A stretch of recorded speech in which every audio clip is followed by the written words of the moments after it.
ye toso eye engotre ye August ne de toso ensia ene ukwada no pay erade adum nti ye won kwa wa hodene nsuo na nran na de say wada no ye cool pa no na nyina no nsuo no go so pete no pay sa ye na mu abedu ha no masomdwe mu ye de erade ase won so no mi say aboabo ho akwa adwuma so ye ne ntemoy ne ko na fe ko pa bibi fa bebo abusuafo eno a na nyina ye bre no a sika no anti no erade nya ado no ma ye obi anya bi wo mo obi anya ne so ne de an sika no de ye ndan a nya ye de bi benya bebre pa achen bi no ne mom no ye mpa bo nya ne se won so kakra wa no sabeka ohun kakra na won so hwa no sabeka se be ya won ko sresre pi na nei ohun se bia se wo mu ne de ka wa asem no hugu ha no mo abedan wa chiri na enam ba chiri no ho akra rade hu ye mobo na wo ma ye nkrofo a omo adwempa fa ye ho na obi anya fan ma ye no obi anya na seso ne de kakra ne moa e ma brabo no entumi enko nanim me dey Miss Ruby Adams I can say ho sem ye de ba na ukwada no pai ye ba kwa ma no ne sem no wo hot transfers no Enra Benjamin Sesko Manchester United wo mo de wo mo se boy ne pe wo mo pa anti no Newcastle the 90 million euros ekwoye no Man you for no what so why mo mate so de akọ mo vem se boy ne be enam so petim nti no ombeja tum na wono abepiem wo Manchester United do no to say ye de mon sam ne beto dwa Enra Chelsea fans no matwan ya che Estavao abepiem ne videos ni na babontre ye hu bi akoda no to bi sampa ya tete na nkasa na talent ne so de obi ye as a Chelsea for no say ba mo he munya ye pa defenders munya ye pa na say the Estavao de ban next season no enye fe dia grow. How about 10 days more to go? Now you start the EPL no. E hon sem ni na na de be ba odwumadi ni so ani some transfer stories na aka wachire no. Any some interesting stories to free confirm so be na no. Ye be boy share to me e dia ma medical kasa ne ye be boy ra Chelsea camp ye wo EPL ni mu hwe clubs akese no. And ye be boy pnim wo Chelsea camp na fade. Omo ye na last season. No ma in pre-season and then do na fa club World Cup no ase no at about this season and then yeah expected from Chelsea almost squad no ejina ye emu oduru ana ba bi tosini ni nyina no ye be hwe na fe supporters am tie Chelsea echi no mahunu mu team no emu asem wo hono mo ye be ramu abafie abehwe afisem no after say na third term sem no bo ebeji the cheche wa man Ghana mo no Orani the Abdul Karim Zito wono anase nei Karim Gruza Alhaji Gruza oron so de na no ato sa ensem ni mu a wo bo efe no echipa last season Premier League no waka ehon nsem no epi ni na no yeba abebo achie na yetumi enso ede amawo ewo dwumade ni so na yebewramu nso na yahwem Black Stars of Ghana next month ya World Cup no amanfo ni bra no se wo hu FIFA Club World Cup no se na America ya de no sana World Cup no be ya da manabusu kra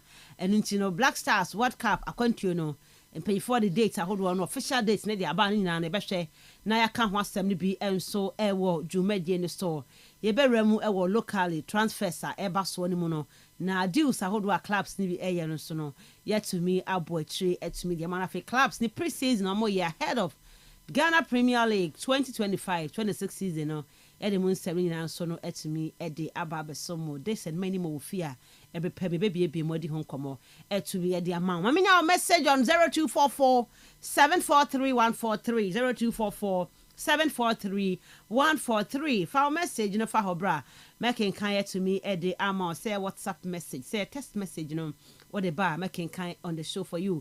We are also live on Facebook, Kastle 90.3 FM, Cape Coast. Me pa trust channel so mama pa bibiano. Man for the letters ba ha no mo na omo aye mistake me show. The Kastle no a K the kind.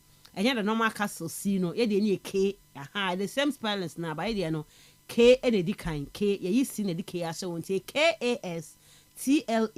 KASTLE. Now the 90.3 FM atwa so no ne Kastle FM no.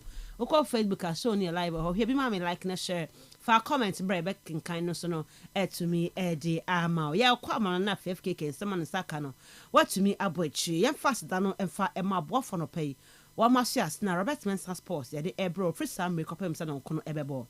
The real sports is here. Lawyers caught in no man's land. It's Marley. Kastle FM. The Sports King.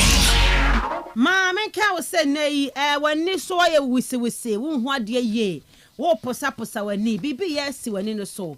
When you cost you on one casana ya, a dear ben pa woo, and who ya dear be and Fakoda is the first herbal clinic, come wow, as saw ya dear, your eye specialist, because be a specialist and panel.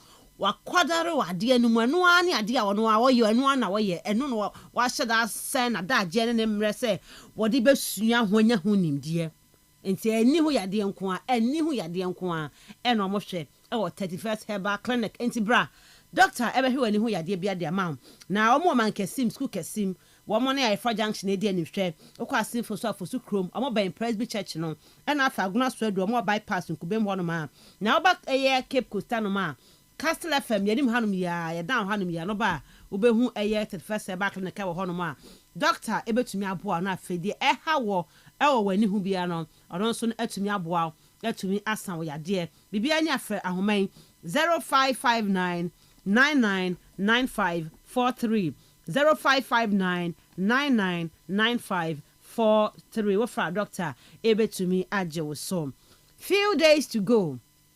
Yabo eye Premier League, La Liga no mo ba be hyase. Ti o hihya o bet no a. Mr. We no say be wie season mu na e ba ye. Afi de ye the start season ntiti anie pa. Ye be wie season na sika wa wonam ho a wadie no, nye sika keto a. Wo hihya o bet no a. Aya acheche ma afoforo nso nkotwa bi. Enye nko amantwa, fa ma afoforo nkotwa bi. Na sika o mo de beto akire no, ye ma 4% e wo ho. Enti bet ni mpo amo a, wonya o sika di. O munya twa ye no a, sika o mo de to akire no. Yeah, 4% at the amount. To just imagine, say, wow, crown a bet now, 5 cities. So, and what to tell them many per best at 20. Omun, no be at 100. Yeah, 4% at the amount. Bet Nimpo amount, but you know, 5 Ghana when you're cram and aboso. Or more than I say, a bet influencer will be able to me. I be. This is exclusive to Betway. Terms and conditions apply. Betway force get way more. Now, Mama Samson Kai will be saying too much money promo on Telecel network a demo did Jumano, and I make one media chon. Yenny saw Sabriano, one Telecel for Eddie Jumanunti, and almost say, almost too much money promo, the Abba say, kids will be answer from 5 to this going, or airtime, no. We in data bundles, no, from 5 to this going. Yeah, you say, minimum data, no.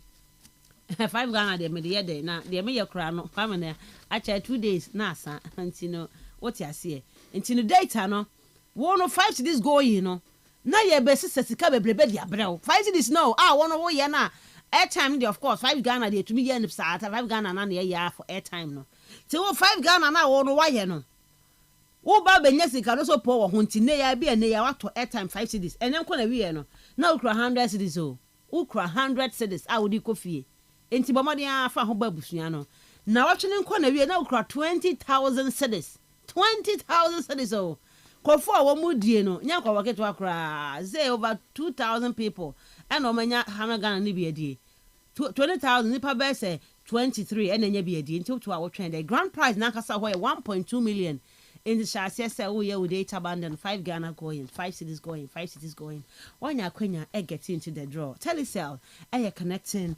energies na tie we nso ma me say lonat e malaria draw to malaria same malaria na tete wa wadro ba ko no e lonat e best kata no de amount e mo wutrim en kasa wanya malaria mesrawo wote wona hu sisi hu su ye hu say sign symptoms nche say wanya malaria kona yenya o test na hwe yenya ye pe ehu se malaria mpa na tete wa edro ba ko abenomon eye lonat FDA for aja tum koda ne panyefo nyina obi a enum bi tinum bi na to malaria no ase entumi emfa mawo ye kwa amanone no high sense for the ye ko kai say high sense eye quality product efie no quality electronic appliance fie no open eye TV refrigerator gas cooker washing machine smartphones no ebuso e high sense showrooms electric cookers no open eye kettle iron blender just name them ebuso e high sense showrooms do the CCA ebeboa ama bebia odi ko bia na ho aye nika entwe anyam kanea no na design no akasa no eye fefe eye kama ebowo dem tv ebowo dem fridge esi pub ho no ma watum sampa wato ade pa na san so che nti Judy asisi o mfimfim mantem han makoman kesim Blaze restaurant Fanteku Akoniku High Sense for Womo Kumasi one crying takrade takwa oboase kofodua sunyane techiman tamal enape hoho inano High Sense ewo ho frɛ 0302 55 0000 0302 55 0000 High Sense everyday prices for everyday people. Let's study 2 minutes past 6 on Kastle 90.3 FM. The real sports is here. Lawyers caught in no man's land. It's Marley! Kastle FM. The sports king. Nyekwa amanane na FKK at the Honsem no and so to me at the amaye na yet to me I said tell me now message on 0244 743 143 0244 743 143 file messages nefa hobra na majibra ken kan nyina so to me at the amount say update and apel transfer bi mu and I say a contribution on all the issues medical yabo so na we wadwen che fa ho ba obetumi e dia ba say WhatsApp say text message no number na 0244 743 143 0244 743 143 file message no e fa ho bra making kind e will show no so to me e de amount yabakwa ama no ne ensem no ye bo akiri to me and so e de amount anopay. I got experience, I got do everything too much. And the old man who want to challenge me, hey, I'm okay here. This is my national flag. I'm proud of it. And I'm proud of Africa. Oh, you know, man, I'm too bad, baby. Bad, baby. Bad, baby. The real sports is here. Lawyers caught in no man's land. It's Marley! I got my power, I got experience, I got do everything too much. And the old man who want to challenge me, hey, I'm okay here. This is my national flag. I'm proud of it. And I'm proud of Africa. Oh, you know, man, I'm too bad, baby. Bad, baby. I do everything too much. And the old man who want to challenge me, hey, I'm okay here. This is my national flag. I'm proud of it. And I'm proud of Africa. Oh, you know, man, I'm too bad, baby. Bad, baby. Blasters awaji kapoda. One blasters awaji kapoda. One blasters awaji kapoda. The real sports is here. Lawyers caught in no man's land. It's Marley! Kastle FM. The last time you took The sports king. one blasters awaji kapoda. One blasters awaji kapoda. Missy one blasters awaji kapoda. Blasters in your cap maunhuda. I got my power, The last I time got they experience, took I got do everything too much. And the old man who want to challenge me, hey, I'm okay here. This is my national flag. I'm proud of it. And I'm proud of Africa. Oh, you know, man, I'm too bad, baby. Bad, baby. The real sports blasters is awaji here. kapoda. Caught in no man's Missy land. one It's blasters awaji kapoda. Kastle FM. Blasters in your cap maunhuda. The sports The king. last time you 82. One blasters awaji kapoda. One national team, yadi trophy ni diagro, diasa, tero barajero, chinesana say, shimaisa, because kapaba, a man, me say a man about you, Musia, The real sports is here. Lawyers caught in no man's land. It's Marley! Kastle FM. The sports king. It was supporting Nabakumianu. It was support Rastaman throw one stone. God is a good for Jesus. A quiet Joe. Say everything, but destroy everything. W, now- W, The real sports is here. Lawyers caught in no man's Experience, I got do everything too much. And the old man who want to challenge me, hey, I'm okay here. This is my national. All right, I'm coming on enough in the next 25 minutes, no 25 minutes. FKK farm on next 7 no and far my file message ne 0244 743 143. FKK, good morning. Good morning. Anna Pebby Bia Boko dear. Yankupa do biya bako. Yeda erade ase. Yanko amanonimra. Ya kwa amanani anope na yetimi edi amanani 7 etimi dia broad Kastle 90.3 FM. Na live on Facebook ko join show na comment like na share Kastle 90.3 FM Cape Coast. Na yetimi akoye nim. Ye be sha se efe results a odre no enso etimi eba so no EFL air cup qualification game ba ko eba so Accrington Mensah ema old UEFA air Poli Champions League no and also qualifications no etimi etwa so playoff no Mamo FF enso tenefie Copenhagen Ecote 0-0 and asa game no enso etimi ekowie ye ewo honum na yade Dynamo Kiev ɔmo tena fie ma Pafos betwa ɔmo ɛka no baako a ɔmo nso ɛntimi ante sa ɛka no saa nso ɛna Skandija ɛtena fie Karabak ɛkotwa ɔmo baako ɔmo ɛntimi ante Rangers ɛhyɛ 3 ɛma Victoria ɛyɛ Pleasant so ɛntimi Hamrun ɔmo ɛade a Klavik ɔmo so ɛhyɛ mmienu ɛma Bobo Kwefam Neman ɛyɛ Grodno ɔmo ɛyɛ Conference League na ɔmo so ɛtimi ɛde boani saa na ɛsi ɛkɔ wie yɛ ɛwɔ we ɛyɛ games a ɛno nso ɛtimi ɛba so ɛwɔ hɔ nom a yɛtimi ɛsi akyire na friendlies no Leverkusen ɛhyɛ 3 Pisa ɛntimi anti saa nso na Empoli ɔmo anhyɛ bi ɛma Sassuolo ɔmo nso ɛntimi anhyɛ bi ɛnso Nottingham Forest ɔmo so ɛntimi anto atena ɛma Fiorentina ɛnso ɛntimi anhyɛ bi ɛwɔ friendlies ɛba so no na yɛntoa so Champions League na ɛnɛ continue ɛade a Kairat ɔmo ɛtena fie na ɔmo ne Slovan Bratislava ɛnso abɔ 3 p.m. saa game na ɛba so Salzburg ɛbɔ 5 p.m. ɔmo ne ɛne Club Brugge ɛbɔ 5:30 ɛhɔ ɛna Ferencvaros ɔmo etu kwan kopiem ɔmo ne Ludogorets ɛnso ɛtimi ɛde aboani 6:30 ɛhɔ ɛna Bobo Kura from Grevnas Zvezda ɔmo nso ɛkɔ akɔ kopiem na ɔmo ne Lech Poznan ɛnso ɛtimi abɔ Fenerbahce ɔmo ɛtoa ɛyɛ Feyenoord na ɔmo so game no ɛtimi aba so ɛyɛ 7 p.m. saa game no ɛba so big game no ɛyɛ Nice ɛnso ɛne Benfica ɛna ɛbɔ a 7 p.m. saa playoff no ɛba so ɛnso ɛwɔ Europa League no RFS ɔmo ɛbɔ 5 p.m. ɔmo any cups ɛbɔ 5 p.m. ɔmo any cups ɛbɔ Rijeka ɛhosti ɛyɛ Selborn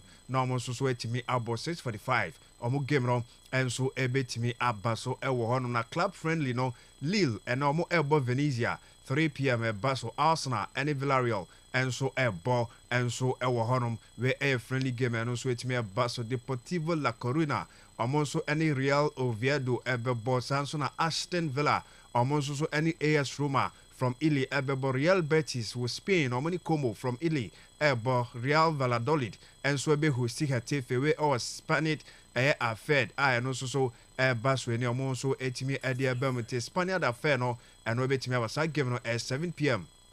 ɛna ɛno nso so ɛtumi ɛba so na okɔ ɛyɛ CHAN Championship a ɛno nso so ɛtumi ɛba so na mekyerɛ African Nations Championship no deɛ ɛteɛ ne sɛ no a Congo ɛne Sudan ɛbɔ 1-1 James Kwasi Appiah ne team no ɔmo timi ne Congo ɛkote 1-1 Senegal ɛhyɛ baako Nigeria ɛntimi ante saa ɛka no we ɛyɛ game ɛno nso ɛba so ɛwɔ CHAN no ɛnso ahyɛ nɛ Burkina Faso ɛbɔ 2 p.m. ɔmo ne Central African Republic ɛbɛbɔ saa nso na Mauritania ɛnso ɛne Tanzania ɛbɛbɔ 7 p.m. wei ɛyɛ games ɛno nso so ɛtumi ɛba so ɛwɔ CHAN ɛyɛ competition no ɛnso so ase ɛwɔ hɔnom na yɛntoa so ɛkakra ɛmfa nsɛmhodoɔ no ɛnso ɛntimi ɛmfa ɛma ɔdeɛ ɛnɛ ukokopie mu ɛwɔ nsɛm a ɛba deɛ RB Leipzig wɔ mpo ɛwɔ transfers no mu no yɛso ɔmo nso so approach Liverpool sa brantier fɛ no Harvey Elliott no ɔmo engya no nso metimi apie mu Germany no mesi akan ɛwɔ yɛ Bundesliga no ɛmfama Leipzig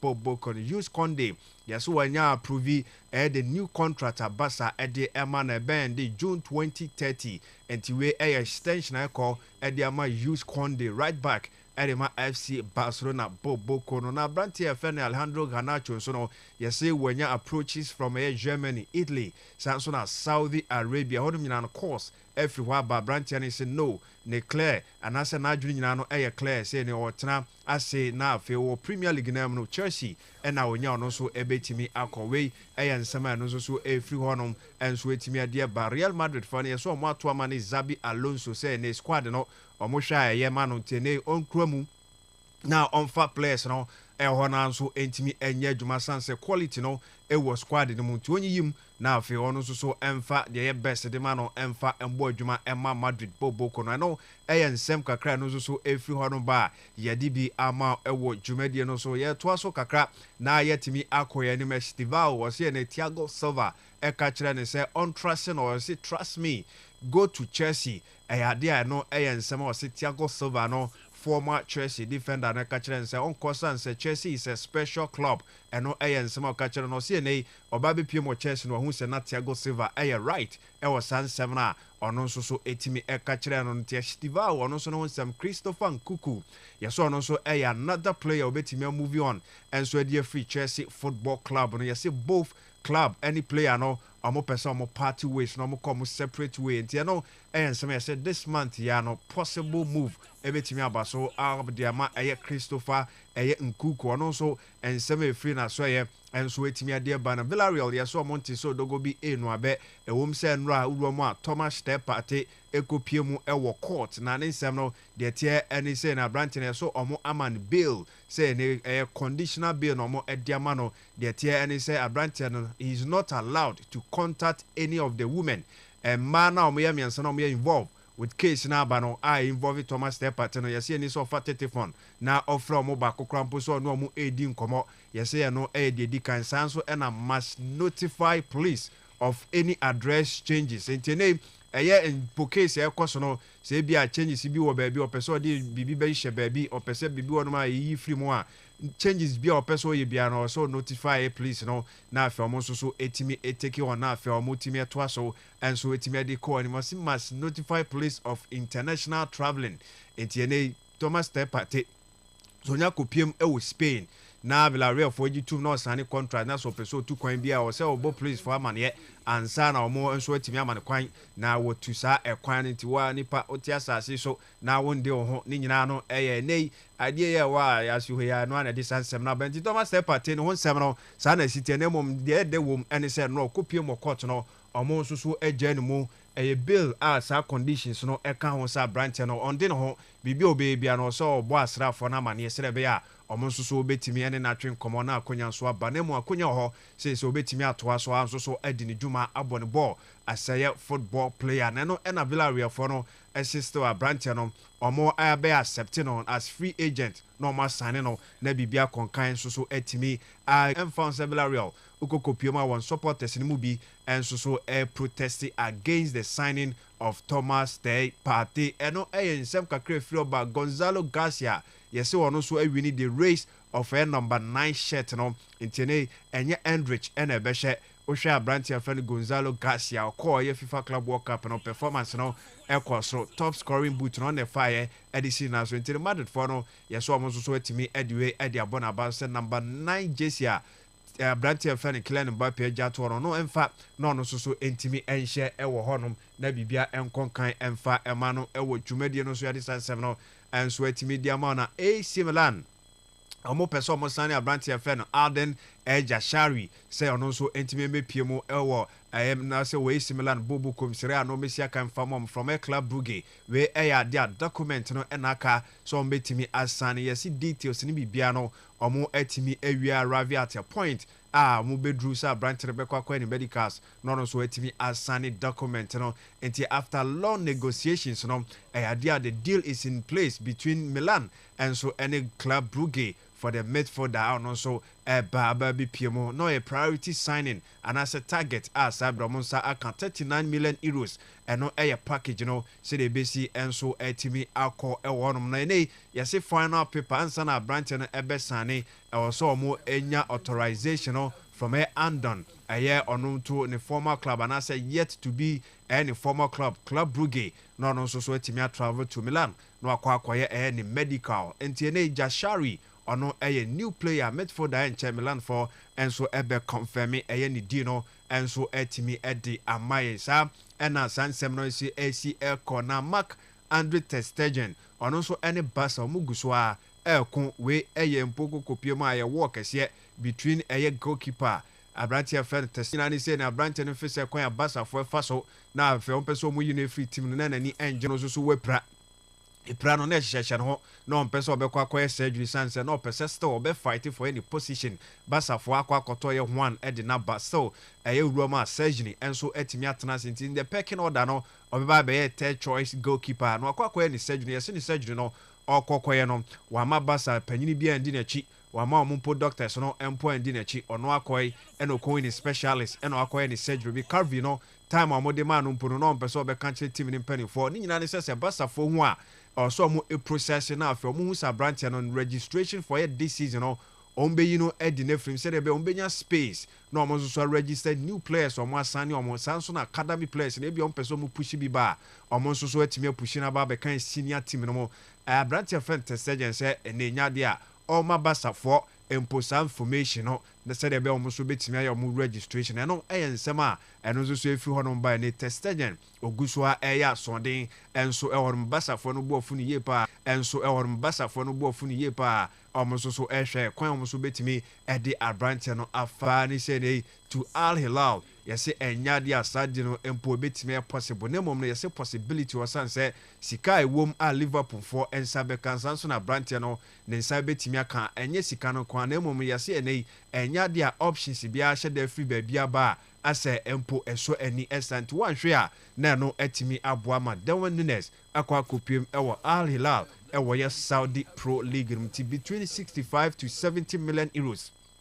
Eno eye sika Liverpool for no enso ensa ebetimi aka efre ye sa di no mo eno eye di efri oba ana say emedi official approach so on be sane Mason Greenwood from eye Marseille Boboko Marseille for no answer no eye simply no omo any plans bia so on beton eye Mason Greenwood this season eno eye nsama na say this summer no eye nsama eno so efri ho no ba after say Cristiano Ronaldo enso etimi eboaye epushi team some kofa Mason Greenwood no the club ese on ton eno eye de efri ho no enso etimi ade ba Aston Villa Boboko no mo so atimi agree so mbeko akwa eye abrante fan Ivan eye Gersand na mo so aba besia kan so etimi ade amom 35 million euros eye sika no so betimi efri mo akodi ama OGC Nice no so aba be piem asia kan de amom 5 million euros so ebe add-ons dia ka and say team no ebe authorize no mo amana kwanya so no so travel enkonko Boko no way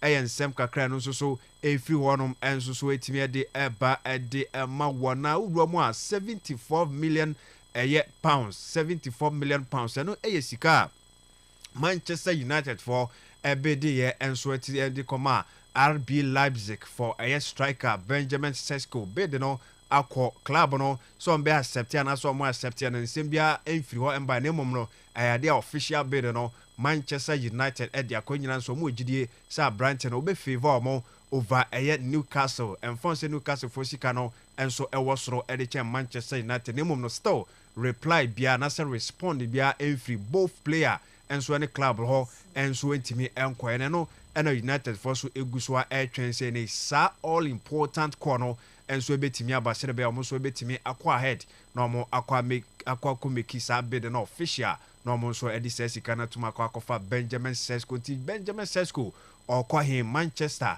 and I said Newcastle United eno nsema eno so efri ho bana no ena akoko piomo dia papa ye friend Simon Jordan akasa enso etimi edi afasa nsam se nei ka ono kwa dia se oyefutufo edema Benjamin Sesko ankobeka se onchusu Newcastle United one project no over Manchester United eno ensema Simon Jordan enso eka enso etimi edifa Benjamin Sesko ono so ni move no Benjamin Sesko yet has to decide where he wants to go. It's a shootout between Newcastle and Manchester United. Yeah. If you are Sesko, you're 22 years of age, you're looking at both projects. What's the better project for you? Newcastle, I think, because Newcastle comes with expectation, but doesn't come with the same pressure that Man United comes from. You know, whilst people focus on Newcastle, and they focus on it because Newcastle makes a lot of noise, because it's a very passionate football club and the fans are very motivated by it. It doesn't have the day-to-day scrutiny that Man United has. It doesn't matter what happens. You can fight in the corridor of Man United and it's heard around the world. It's not the same at Newcastle. It's very interesting analogy. Yeah, but you know what I mean in terms of what people focusing and really dialing into what happens at Man United. You've got Ruben Amorim that's presiding over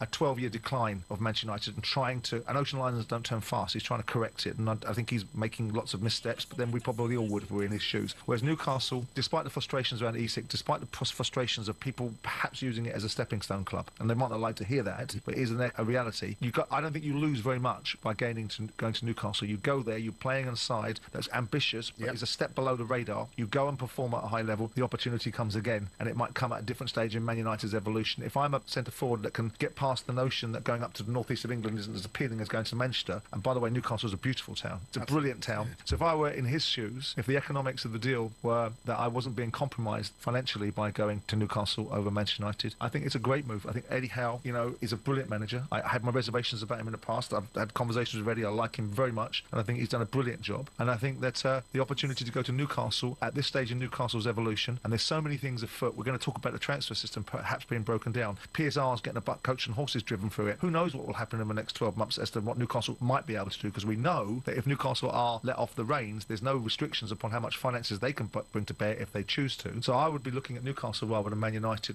Yes, yentene Samuel Jordan and also we share two projects now. Newcastle Bobo Kono emu eda ho edema branch no kwa ebefa ntententem enso etimi edi amana sanse club no ewom se won supporters no ewa no ene omo ekasa ye papa ne mum no pressure no ewo form kakra edi chan ye Manchester United nti onei enye no kwa project no Newcastle dia no efe ede echan ye Manchester dia sanso na won coach no oye brilliant ene adwuma oba ya waba bebo no adwuma efe nti okwa edi hall ebe boa ne tempa anahwe Manchester dia na aso nche dem hu project ni ewom so omo so asha se pick up the pieces omo hwe senoma enso betimi akonkan etimi edi ama omo ne mom no say ono dia so otu for pa dia obeka cha Branton say onko Newcastle no mo gina on say Newcastle kro no mu nya fe na mu nya peaceful no say nya no kre a beautiful city okwa bibia eye kama so etimi edi ema we no ensema Simon Jordan so etimi dia ba na no na owie no Gabi Agbonla ho say on there ono so say ne Benjamin Sesko okọ Manchester United ebeboa no pa edi a chen Newcastle. I know where he's going to go. Groundhog Day. Go on. He's going to Manchester United. We're not talking about 10, 15, 20 million more. I think we're talking maybe 5 million more. I don't think that they're going to lose out on a deal. And it comes down to the player. The player can say, listen, I want to go to Manchester United or I'm staying here. Simple as that. Players have got a little bit of power in these situations. Manchester United have done it cleverly. They've not put a bid in until they know exactly he wants to join them. In this case, potentially, that they're going to miss out on. I think it's frustrating for Eddie Howe, especially, and Newcastle fans, because I'm probably missing some out here, but João Pedro, they missed out on. Mbuma, they missed out on. Ekatike, they missed out on. Gahey, Trafford, now maybe Sesko as well. It seems any time Newcastle go in for a player, someone else is going to snap them up. Even Gahey, don't be surprised if Liverpool come and snap. And speaking to Gahey as well, because Canate, there's talk that Real Madrid are sniffing around him, like what they've done with Trent Alexander-Arnold. So Liverpool need another centre-half for sure before the window closes. So frustrating for Newcastle. I think Newcastle, if they tried to sign me, maybe they would miss out on me and another club would get me. So it's not looking good for Eddie Howe at the moment and frustrated Newcastle fans. Newcastle fans no more frustrated. Omo ni oye won coach Eddie Howe any ni team no san say ene players bia on be approach omo bia no ase aformo ensase na enya de a ekuye di ma omo first choice ni nyina no omo nsa entimi enka omo ewo big problem na ayade a ofili enso etimi edi moment no eno hu ni say ayade a Benjamin Sesko nso no eba baba be hwere Newcastle sanso giri say okọ Manchester betimi aboa no dan so no so ebeko Newcastle United no eyensema Gabriel Agbonla honso etimi akandia fa na Gabi Agbonla akasa dia fa Raheem Sterling so giri say Branton no o deserve more respect o hwe Branton no bra wabo ene djuma wodi pa trophies ahodo a wo win clubs a wa bona Branton obetimi akasa one of the legends am for fan respect so enfama no. I was so happy we're speaking about this today, Natalie, because I want to have this chance to appreciate Sterling. Okay. You know, he's got 2 years left at Chelsea. He's not done yet, but Raheem Sterling made his senior debut for Liverpool age 17. Wow. So he's been playing 13 years at the elite level, played nearly 600 games, probably over 600 games, including England games. Internationals, He's played 396 Premier League games, 123 goals. I mean, we forget what Sterling's done. This one stood out to me. 27 Champions League goals in 88 Champions League games. Wow. 27 Champions League goals. 20 goals for his country in 82 caps. He's only 30. Exactly. So are you sort of maybe suggesting there's an element of burnout with him? Yeah, an element of burnout, but also I just want to people like to badmouth Sterling. He's not this, he's not world class. At one stage in his career, he was world class. And I think even the trophies, he's won 4 Premier Leagues, 5 League Cups, an FA Cup, as Mikel Arteta would say, 2 Community Shields. Can't forget about the Community Shield. So for me, I want to look at him and say, wow, if he retired today, he's had an unbelievable career. And he's not the same player he used to be. We've seen that at Arsenal, we've seen that at Chelsea. But is there a club in the Premier League that could do with that experience and what he can still offer as a player? Yes, there is. Multiple clubs. Your club, Brentford. Is there West Ham? Is there clubs around that mid-table mark that could do with a Raheem Sterling? Because yes, Arsenal last season, he didn't look the Raheem Sterling of Liverpool and Manchester City, but still, I think there's a level in there that he can play in the Premier League. Yes, yentene eno nsama Gabi Agbola o eka edi efa Raheem Sterling ho omo aso pushing no ompeso pushing no edi free Premier League no Jidisa branch no wabobra ena o hyase ebobo ne records ne statistics no clubs are wabo Liverpool mu nyina ewomu wabo Chelsea wabo ye Manchester City Arsenal mu nyina no watimi abo aginkruwa ye national team no so no wabo aposo ntena bebre etimi edi amom nti na wose omutimi appreciate a branch no more than the ohuni na ohuni sampa usha branch no ogini dintem usha 30 years per enwanya na man for officer say wa pra anase watimi abo apri eye ne prime a watimi atra I no so no usha wa burning out na mom no hwe ni age na just 30 or shall say gini dintem at young age anunti and a man for ohuni sa branch no wanyini abro so eno Gabriel Agbola ho no so ne sama ode aba about Raheem Sterling DB and so etimi diama na Cody Gakpo or say ogidie say Liverpool when new signings no mo aba no o metimi asset in quick na fe club no and so etimi akọ enim Cody Gakpo say no so etimi aka idea for Liverpool team na any players are from so aba behim no. But yeah, it's not up to me, and we will see what will happen. Yeah, I think there are still a lot of players from last year as well, so everybody knows how it feels to win, and the new players, they're also adapting to this mentality, and I think it's going in the right direction. But yeah, I think from now this season really starts with the Community Shield coming up, and yeah, we really have to be ready for that. You thinking you need further reinforcements as well? Further reinforcements? Further reinforcements for the players to be brought into that squad? That's not up to me, you know. If the club brings new players in, that's good. I think to bring in even more quality is always good for the competition and also for the squad depth. But yeah, it's not up to me, and we will see what will happen. Yes, yentene Cody Gakpo na chira musa say team no already old players no one and new players aba be count into a more adaptive well yentene Community Shield and no air opener for your own season o jidi se nyoma be ko ye so etimi ede amom sanso na pass reinforcement so ba ni nyina no air for say Liverpool am so ebe stay good normal squad no sa empo options no for competition no and so etimi aba eno ye nsama wetimi diaba na Oliver Glasner on a Crystal Palace or more as well as she sends a way for 4 episode mu yo mu efri ye po competition mo qualify automatic say na Europa League mo koboni ado mo eco conference so mo gidie say na omo po appeal omo koye for a cast na say to cast na omo say betimi akana afa omo akwakobo Europa League no. Honestly, we didn't really talk about it. Also, we talked about it when we started with pre-season, and so we have always one message. So we were focusing on the things we can influence, and so we have no influence on the decision from the UEFA. We don't have no influence on the decision from Kastle now. So it just makes no sense that we're thinking about it. So we focus on what we have to do on the pitch, how to create this spirit again within the group, to have this togetherness, this commitment, and this is what we're doing day by day, and we're waiting for the final decision. We're still confident that the appeal will be successful and that we will play a European League, but again at the end I think August 11th we will know the final decision, and then we will start to prepare for Europe.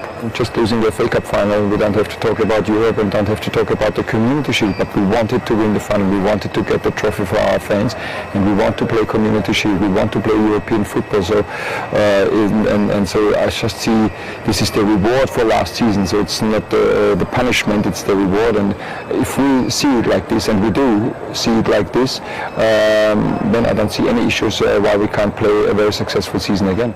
Yes, yentene Osha previous season etwemono amo performance na was FA Cup no kobo final enso ama bibia ekoyi etimi edi amom no na boaye emom qualify automatically so mekwa kobo ye Europa League no na no ena ruom a yesi conflict of interest and owners no amo hu for ye double clubs na no ena nchiremu no baya no UEFA force there bi omo so sadia Crystal Palace omo ena omo eto ye 20 omo conference omo appeal to a court of arbitration for sports into omo hwe say ne cars omo betimi di asem no enso etimi edi amomo oso omo ogidie se cars nso beti omo asem no omo etimi edi amomo se de be ya omo so be kwa akobo eye Europa League no. Oliver Glasner coach Edema Crystal Palace and ono so de sansem no e by Inter Miami won coach ni din ede eye Empo Mascherano Javier eye Mascherano wakasa ede afa eye ni talisman Leo eye Mercy say abrante no ni pra no enye sa serious intene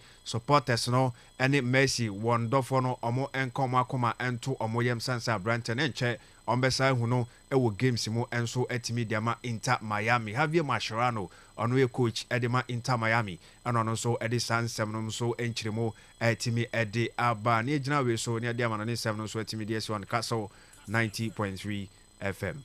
The real sports is here. Neuer's caught in no man's land. It's Marley! Kastle FM. The Sports King. Kastle 90.3 FM sin Robert Mensah Sports and here this man of paper FK Kastle. What you call Amanone and Semono Abuche to media my yeah, baby mu to me a day ama the details of all the issues are.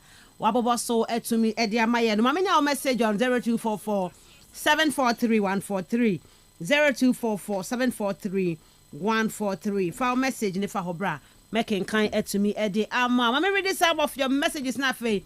Mema Osman Akwaba Ewa How. Say good morning, kastlefm fraternity. If Sesco wants to join United, he should inform them that them to improve their bid higher than Newcastle, else he will never join them. Also, the world champions are back to win EPL and the Champions League come next season. And finally, I want to see them in Barcelona's group for the Champions League so that they can beat them back to back.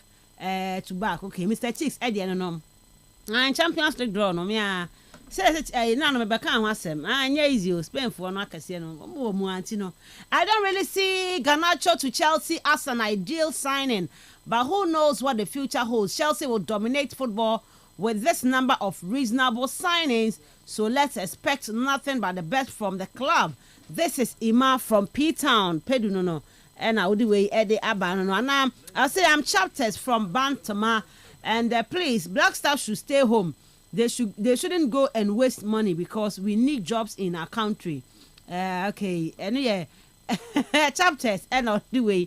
And so Eddie Abawa I said I'm ready to be saying our lives depend on it. Also so say also so the enter home. You hear that say. Good morning, Miss Shubi. You and your crew. I don't know the reason why they want Ked to go for the third term and he has failed GFA as GFA president, so he must step down and allow a new person to come keep the good work. Nana ya edify Adisadel and already and so Eddie Abba me fa we in chat na for me call Osman ho. If Black Stars wants to win trophies, they should sack all the players, rebuild the team. There are a lot of players in Ghana, not only Kumasi and Accra. Kumasi and Accra, baby. How many Black Stars players are from Central? Fred and our day from Akwanda. Fred nowadays you know as a regional body in the Bebem Pacho. Obi a Ghana ni. So Obi wo a friend say Accra. Na onibo obo change the Central nya. Ite yam balance nche ma fani free anum say. Hey boy, chairman, nyabotre ma me nyabotre. Hai, nyabotre ma me. Osman. Miss Ruby. Oh, I am not paid yet. Good morning. Good morning. Fantastic morning. Yes, I could put that. I want a woman kakra. And I am so kuntuno. Oh, kakra. Oh, me wa. Mamora muna wo. Oh, my sound. Yes, everybody's over there. Yes, I will have. Okay. But we have 5. We have 5. I'm in just shake cannot pay. Shake. I'm not pa shake. I'm make them catch Osman. Say you say we shake pa now we shaker. Shake. Me come we shake. Dem kind them catch Osman. Osman say only ko concern nti no nya hwe buka my opporto dey catch Osman. Who be fa Enzo Fernandez akwan fa? Who be fa Enzo Fernandez? I would say nya would say. Ba shake come on me FKK nswadi. To wet me can because I was saying my Osman ne AFKK mo brand you am ho well so there no problem.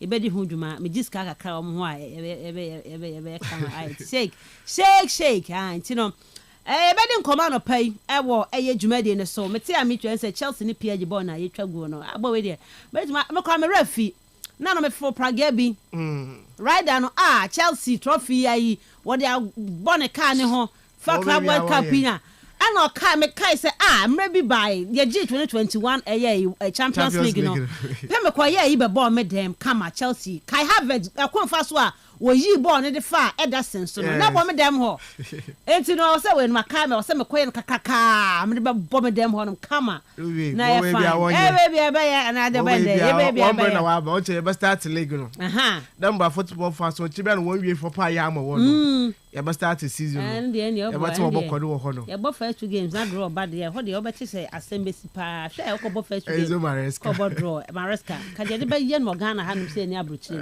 ka onu abadwe ho enu Estava wa ba na de no asa wo ko Instagram na wo hwe videos na say me na me pe comment na say me ho de me tire nkofo kanti no na sound ni repeating itself just say personal in the boafu na de you player no aba wo player no aba Estava o kasa no bi antie say wa ba Ghana wa ba Ghana Chelsea kasa mo bi antie come on you bless KBM 90 can bet 20 I am Estevão. I happy to be here. Come on, you bless. Can be. I am Estevão. I happy to be here. Come on, you bless. I am Estevão.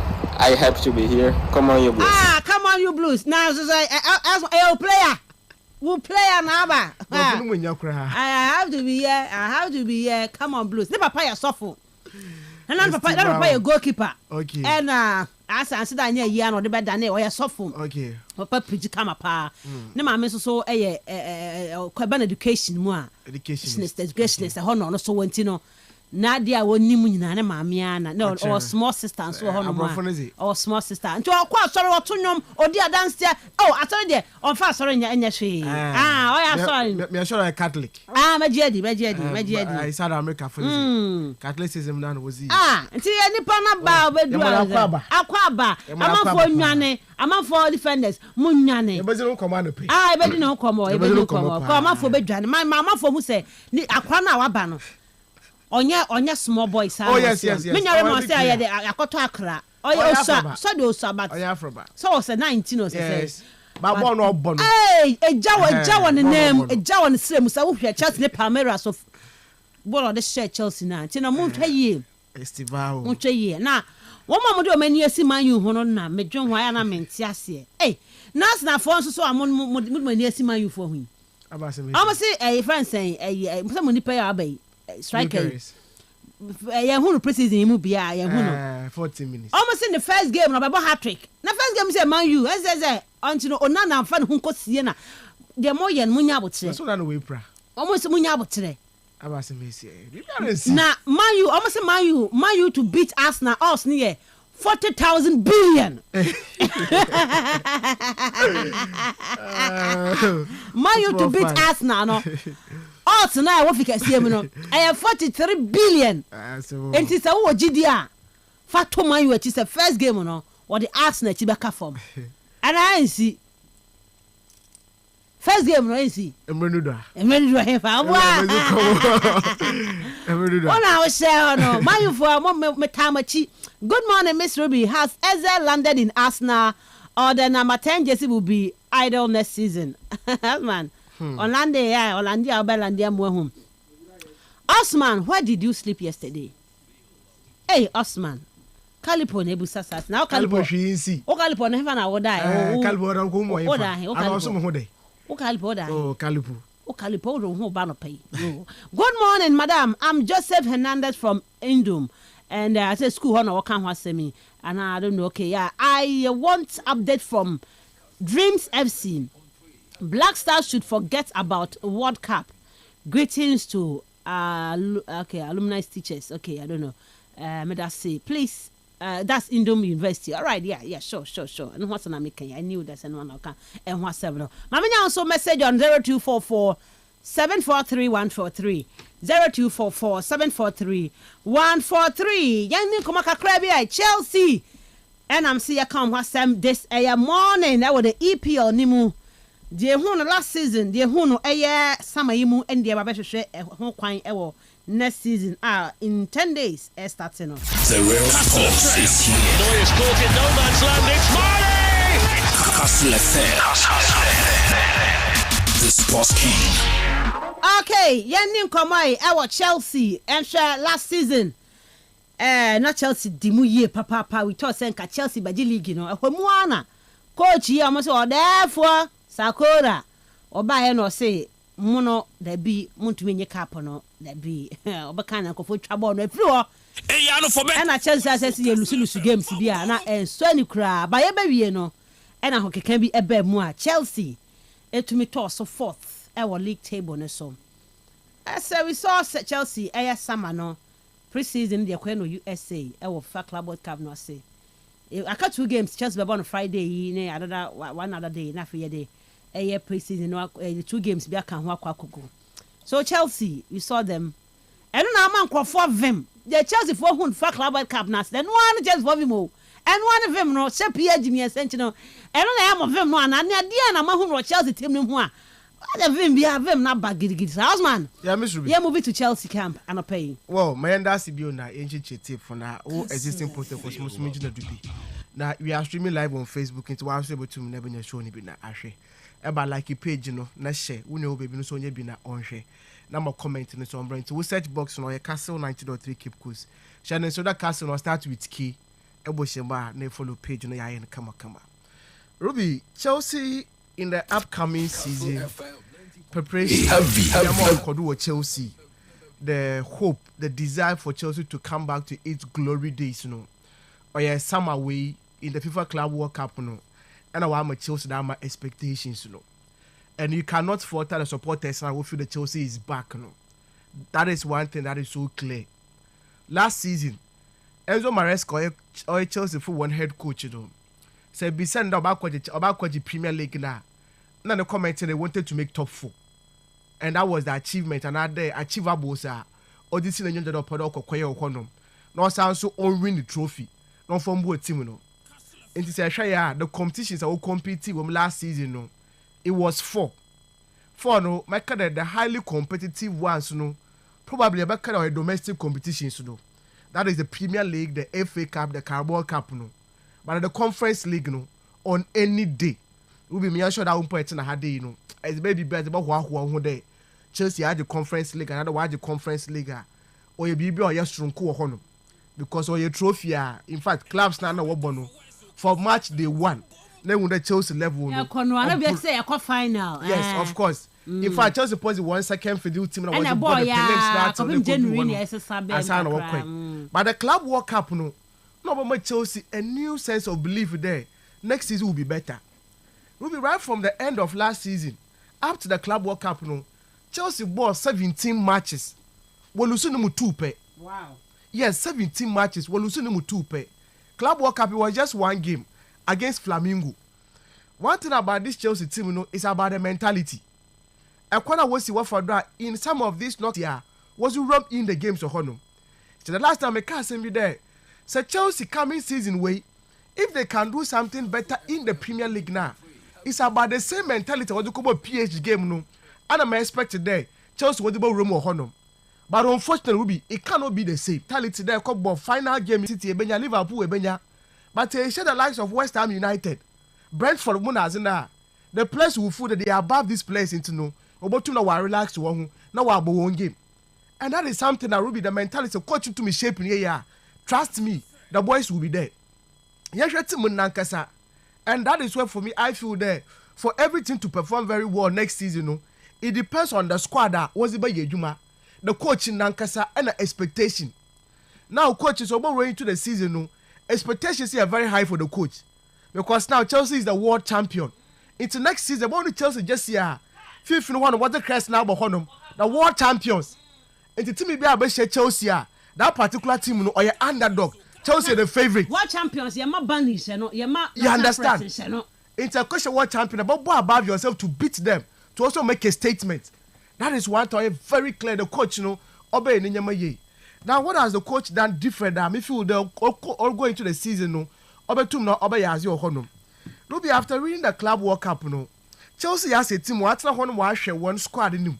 Looking at the players that were available, in the actually the kind of players that want to Washington in terms of the squad build up now. Or as also you are. The last time I met Chelsea come over Friday, because actually all departments of Chelsea for one team now. The only place now imagine I'm there a bit weakened. Now one year I'm squad in depth it was a left back one. Mark Kukwela on any day can compete with any left back in the world currently. Of course. But in his absence na wa no obo ho no mo na obotum na obebo mo ayi na bi nshadare nyu ho ba menyu kese Chelsea wa come market honom Jorel Hato was na baba ka wonde ombo compete honom the center back pairing no ya shada ye hu on ye up till now there are some small issues honom a Chelsea fun wa hwe na obotum na wa so anu honom it seems say Levy Cowell and yes. Mainstay oba no boto starter then the other ones too they will come in. Absolutely. But on any day there will be some of these players, you know. And you buy agenda the entire one year. Of course they do. For fairness and cover your faith, now we stay no wa bar. That is the problem with the young man or a good player. But unfortunately on 2 months stay fit. That is the challenge and also over try there. Over to na wash honum. The right back is me sure the 2 players, you know. Of course, they are all competent. Yeah. They are very good honum. But let me say a question be there. Does the Chelsea supporters, Tim Munankasa and the manager know, believe in the goalkeeper, the whole of the sea win by Jumana and Robert Sanchez? That is the question. Above 4 years. Above 4. Or the best goalkeeper our Club World Cup Nasi. I did Golden Globe. Well, we are going to measure him based on that standard. Of course. And I pray and hope that they can maintain it on honor. And to be currently for Chelsea team now, me feel that the weakest link, you know, or the central defensive pair and the goalkeeping department, you know. But I commit for the one on any day. Enzo Fernandez. Look at Moses Casado. Yeah. They are world-class players. Romeo Lavia on consistent injuries. But these 2 players were very consistent. They can start in any team in the world for me. I'm not surprised that Madrid Funo, anytime was you come about a central midfielder, they are talking about Enzo Fernandez. I'm not surprised that Moses Casado no. Some clubs are lurking around the window of Brentford now. Obotum was signed with Honum. Then if you look at the other players now, in terms of the attacking phase to Honum, no, Cole Palmer last time I kind of was him. In big matches, I Brentford you know power Honum. But in small games, you know, I not Brentford no, I call you more Honum. Reason why Chelsea has a stance now, no, they are still in the market looking for another number 10 in there. Number you more Honum. It is in Kumaya, Xavi Simons. It is very open that Chelsea will sign the player. No, so he has to more Honum. Now with the inclusion of Esteval Omu, we saw this guy in the FIFA Club World Cup in the transfer. Maybe because you don't come back. Now you what he's going to bring on board for your Chelsea team, no. About number 10, about the right wing one, quality player. By no getting small on the other side, no. About Pedro Neto, Kakra chain against PSG, no. So no so about to we stay fit. About to Amunitira Yejuma. Against PSG. Oh, Ejuma was not PSG. It was so special for me. Yeah, he did very well. But I'm saying that you was my PSG na oye no. Okay. O kwetira no otum oboa oye ne right back na left back no. Na wotum na wobo. O san so kwani mako ye na adwuma no na ya zo so manyu pa. So if the players can go in with the same mentality, Ruby, trust me, Chelsea will be a force to reckon with. Now come on attacking now. Can one can Chelsea all problems no. But the Club World Cup no after the inclusion of Joao Pedro no, akona Chelsea will see what for that. Now wotum na wash one goals no. They able to work the ball around. Then one pass pair. Now we open up the opposition. No one defense. No. Now we quite goal.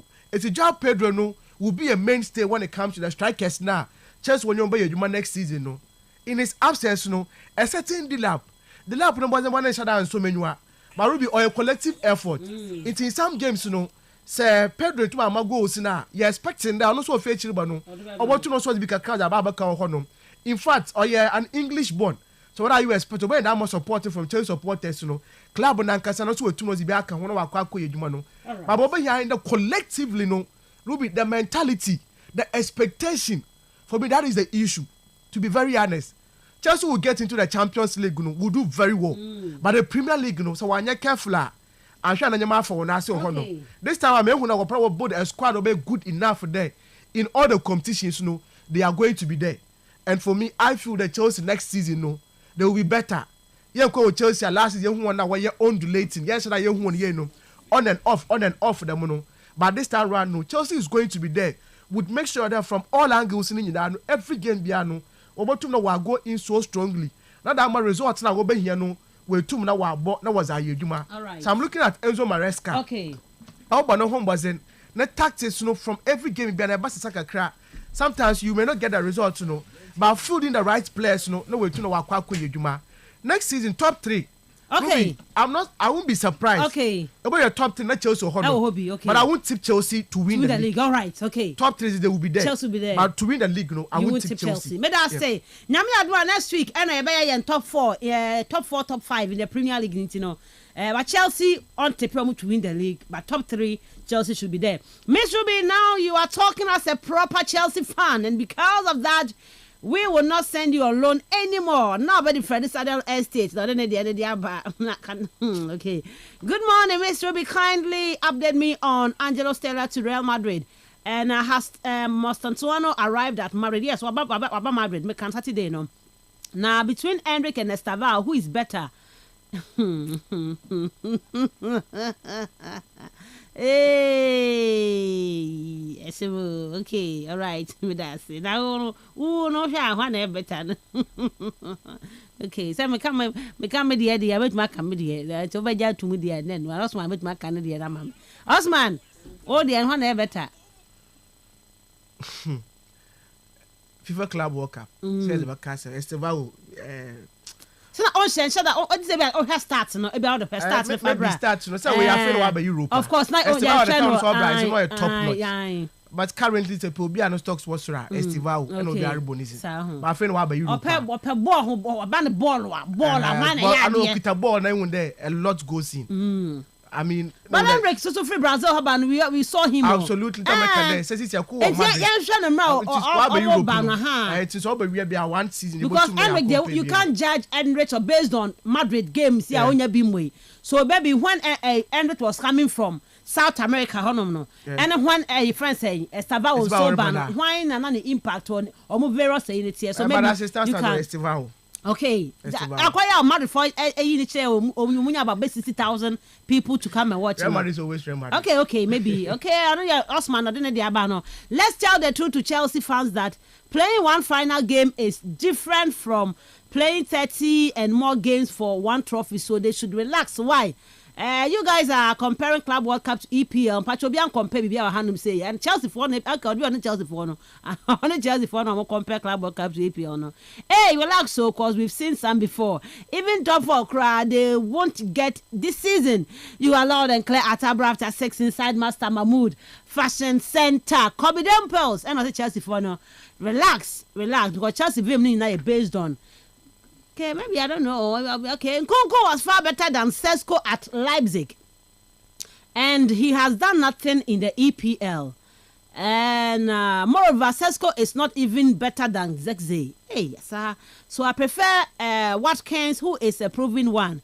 We are tired of it shall be well slogan. Way every corresponds at her. Osman, do you agree on that one too? Sesko Nkunku when he was coming, no, a top notch. Yeah, no, top notch. Bundesliga, no, better than Sesko. But Sesko the numbers in that's great too. Sesko the numbers in is only one difference be an. To some the first Sesko the common fanfa Oli Watkins. Absolutely, many are. But maybe a age factor no. Because when you can still develop. Okay. And Ruben Amu wow no so watch now your coach to develop young players. Okay. It's able to feel about to have more opportunity. But for me, some your boy name Kamubia. I would advise them to come Newcastle because I want less pressure. Okay. One judge will be brave. Manchester United every game. There's over 2 table no do. Now you analyze you. But Newcastle, how many times in Puna? Even your time na Kawasa. Madam, Chelsea should train one of the bench players to become. Okay, they should train one of the bench players to become a second goalkeeper. Joseph Henderson, I tell so many goalkeepers. Mommy now message on 0244 743 143 0244 743 143. Chelsea finished 4th last season. Osman said 1st to 3rd they should be there, but don't tip them to win the league. FKK also say Chelsea team no in a year. Yeah, I think that Chelsea I do more aqua could drew baby. Say underdog tag last season Ebiana surround your mono. And it came in place when almost 30 season and almost share bottle up some games. Because prior now in Kukwa by whom send we proud about don't any potential now. Najidi Honum says free injury mobile beating have a boy Chelsea, Nicholas Jackson, free Spain by the no deba and quality in numbers, Nina no na say Chelsea for a cool year to media moment, especially or more upfront to them. And also I know more assistant new coach about Enzo Maresca, a coach Juma no with Leicester City. Okoye the first season with them championship. We be championship. Be a boy a lot of games. Any combined. Coming up top, or do qualify by and Chelsea for a Copuccino, more than a baby room. Tina positives, no, why the my Chelsea, Bobo Kono. And so I'm sure I see more games in the Premier League.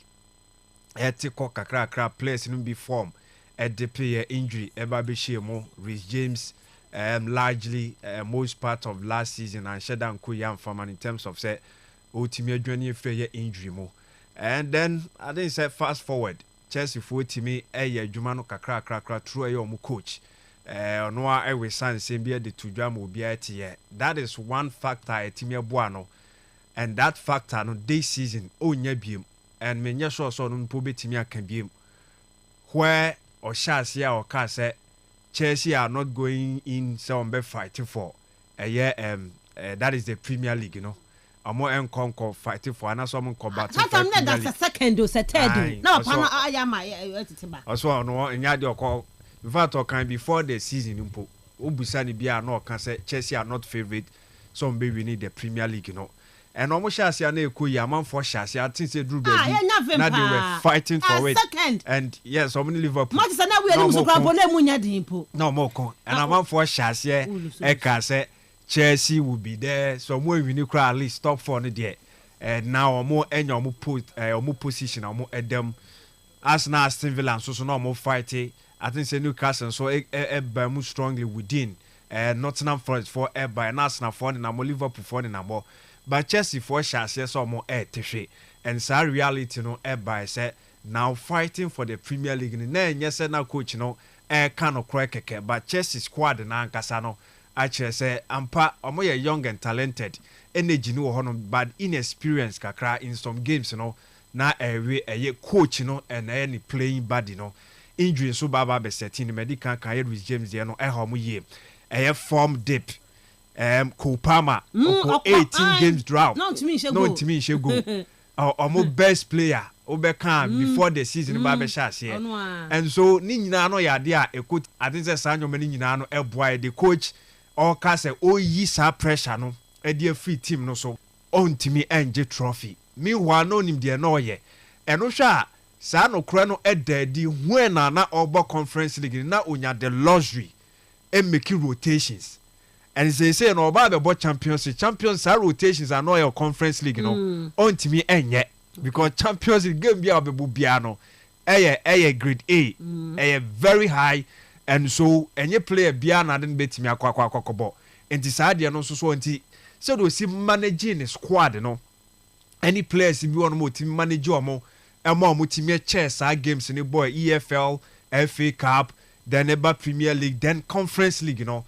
Me sure said this season the ono ankasa ye e di ama no ho no enti wo hwe ye last season ye nyina ye nim de but if say ye kai ho kakra competitions no way involve Premier League or play fourth. You can't want them the FA Cup and we'll do 4th round, League Cup 4th round, and boy Conference League or movie near coming from a year back. At least don't more consider 2 goals. Also against Rebetis 1 goal. 1 goal. Yes, on move free by no maybe win here. Then we share top scorer. For your team na American Kopama.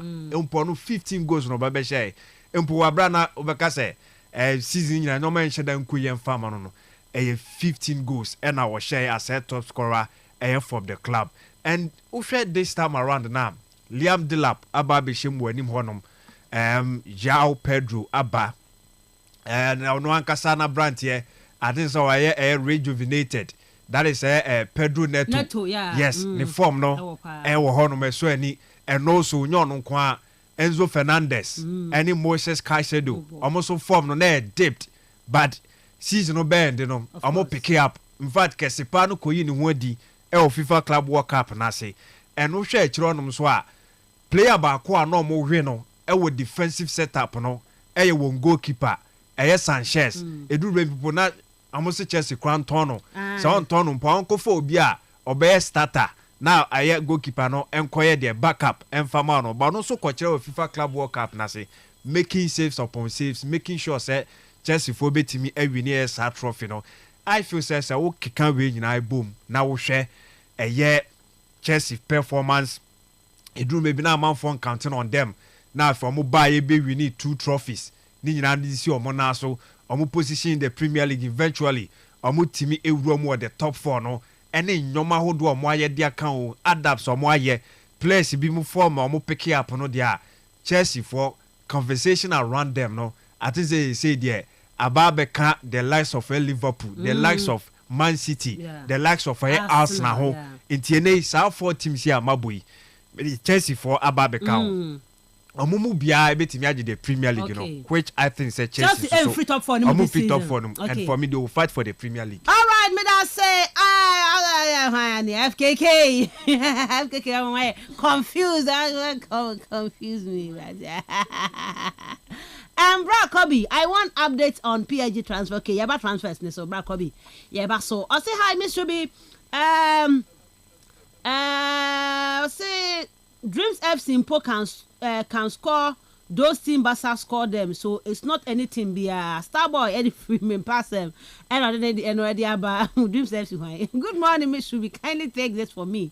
Chelsea for EPL, Madrid for La Liga, and Marseille for Liga. Okay, well let's start for Chelsea. A game, weekend game now. I'm sure it's which Mabubia. From Ngolo Kante, Miss Ruby, this season we are coming like Akai, a Drobianka them. Did we sign any defender? Still, Joao Pedro for Ballon d'Or. Joao Pedro, but not Ana Pedro. Joao Pedro, why no? Okay, Chelsea are sending defender. I send Hatu Naba, and you know. I say, but I don't know about their show. The stars when we are away, you know. Yamra enough, Yamsha transfers nimu na yen to me any a home and come and from on Kastle 90.3 FM. The real sports is here. Neuer's caught in no man's land. Kastle FM. DJ Aya Bands, Champion Bands. We will first show the live on Facebook. Me who watch a pa. Me who watch a be fi be me who na che champion who Bands and che. Me who na che. Last year no one yes. Me last year me who no pull. The whole last year me who no. So boy some. Me who well I want fetch Bands. Bands a freshman. So you say tum pa come FKK, what's that? Massive new crew. What's a man is it? As around how to say me I catch it. Say, I get my cheers. You're back on Bansi. Or a Chelsea fan, Bans.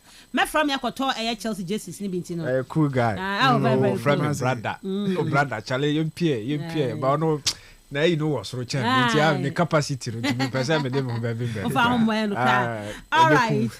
Nyame admo acha ebe call Manchester City intino Shannon China City ebe come camp near the come e wo ho no what's man yeah me should be yeah share transfers nim na fe e say na Arsenal ne biara wo game yeah 5 p.m. yeah ni come patent issue no ho no patent issue yes e baka kakra Ruby mamanda asibio na yes starting fee stories in the patent issue na yenzi ho come we na yes the transfer is a BBC wo ho no ended that anopa ye sports no by 10 o'clock 10:30 and I coupe mo UK you want the party no nye ne lawyer we coupe mo ye Westminster Magistrate Court hono na Ruby now an interesting videos paparazzi on journalists and as well around party in the presence of ne lawyer often Jenny Woodshare and I when you now coupe mo court today mo hono and I feel kwatina hono ma okozi nkomo na Ruby wakwa no wanche kra na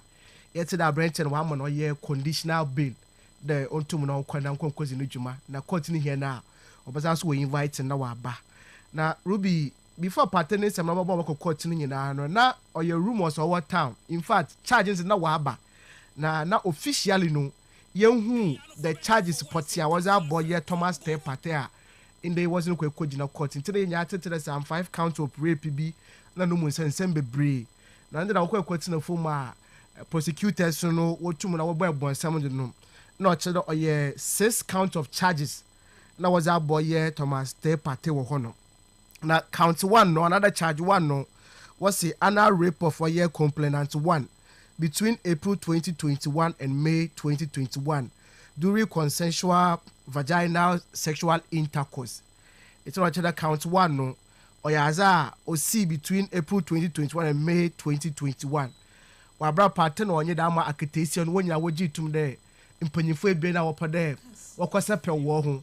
But in the course, war in the natural way in war for war no and a party sabi okofa accreditation nature. So count 1 year the anal raper. Say often it was I don't know or you rape accreditation I'm one of corner day. Often it's the one of court or can hold with you. No brother na when you are a sleeping pills be a fan. The last time when you one of investigators ni bi from Dovsu. Some ya know about show is Ruby. Yes, investigator. Yes, I hosted him some 2 weeks ago. Now yes, in common with him there. Yes, indeed, it can happen because Sebastian mo konde ebia 1 year. But the moment we could do them honomono, ebia the place sabi adenchi one fenchem. Epia dokwe. Second one, it could be also now abroring you. That time you need to stop. Stop. Oh, could be a rape. It could be a rape. Yeah, sure. So in this case, we do. But Miss Musi okwe yes. Oh, that will be quiet it you. Oh, father. Then second charge also. Never be say had this to be away.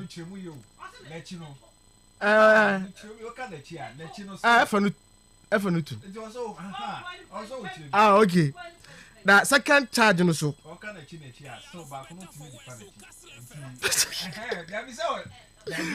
Nine. Yes, of course, education purpose.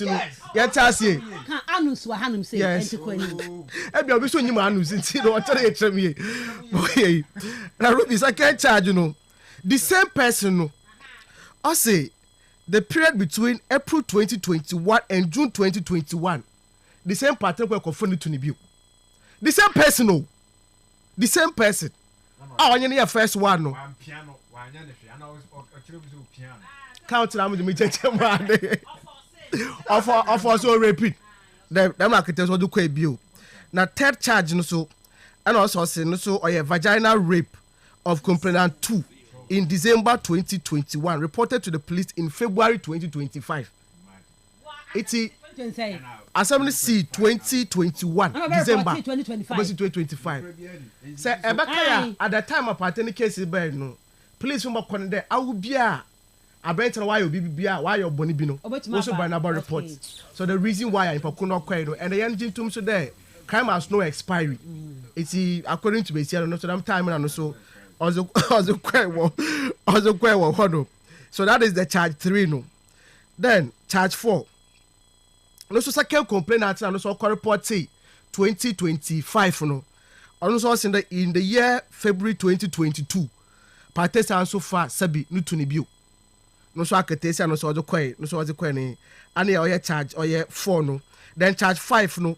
Yeah, vaginal rape of complainant 2 in Mabella in June 2022. Only the most of us here preview to what kind of party on to mon cosplay because I call about no honomono. 2. It's not just a case in Nana. Ruby or Messia for a bassa. And I was in some water to a branch and do. And some of our courts. By a time the years will come naturally. And your baby say, I wonder, now you be see about a could be in chance sabi. While for so my on your water. No sounds so invite to be a boko. And some of these cases, I had in a part over to Mona was when you know Kakra. Because I mean to say that Bibi wom. Yeah, Bibi woman kasa. First case, and I told you, say through investigations now they are reading no.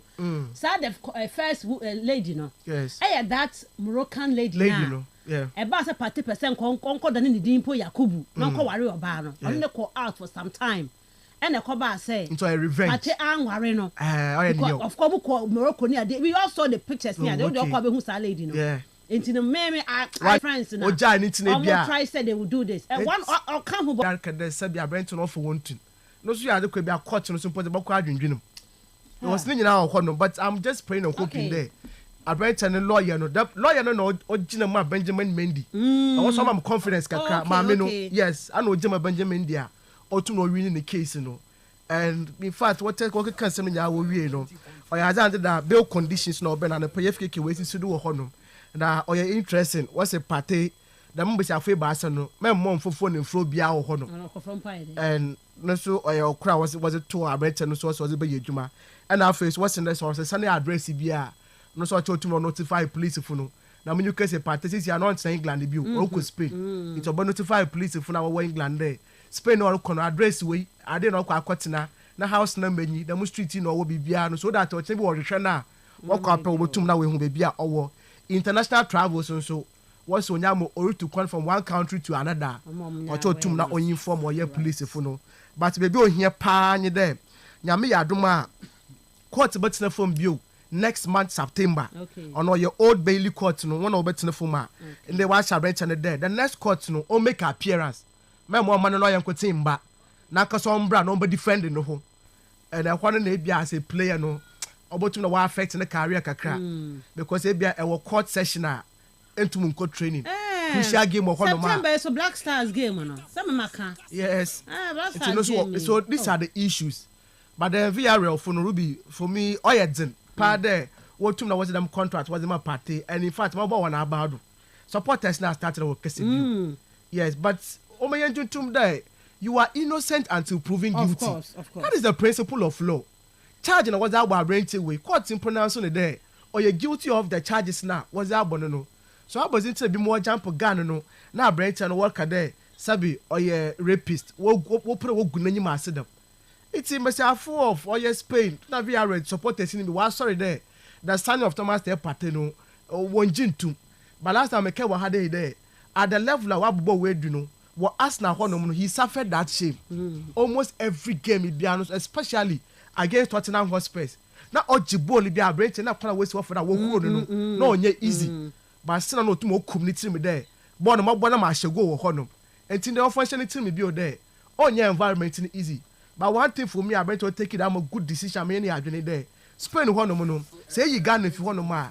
The next country, I better know to identify who written or you Spain. Okay. Because I want to watch or take Casano on your environment to be beyond Ruby. I want to know what children your mark on Canada or yeah.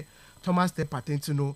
Yeah, one pay as my young brother there. Lawyer no to Mombo Abrante no only this is no to na or there is it. But then baby Benjamin says go move our corner. And nobody determine the movement of Alexander Isak Wahono. Now, when they Brazil commoded Newcastle for no Oyaza was a bid, another was a package in the excess of 90 million euros no, and I was a club from RB Leipzig Kohono. Now, you kind of fast forward in Manchester United so was expected there. Once was it once and was about call. And the two teams were barely used to two different routes. Was it Yuma? Newcastle for no will use club no, and the car was quite no dorsum. And Manchester United were convinced the boy already there. Projects now the mean or say able to make sure the best centrally you'll be part of that particular project na a tomb now when you know be here the club no so was one bid was about go in for a break hour from Benjamin Sesko. Now under the you bring no and I the Manchester United is 85 million euros offer no was that come Newcastle for no into like a package in Aboma or 85 million euros no and then they was that come or your Leipzig for no. Compare the two bid now okay now Newcastle for ones it is 5 million euros more than that of Manchester United or no.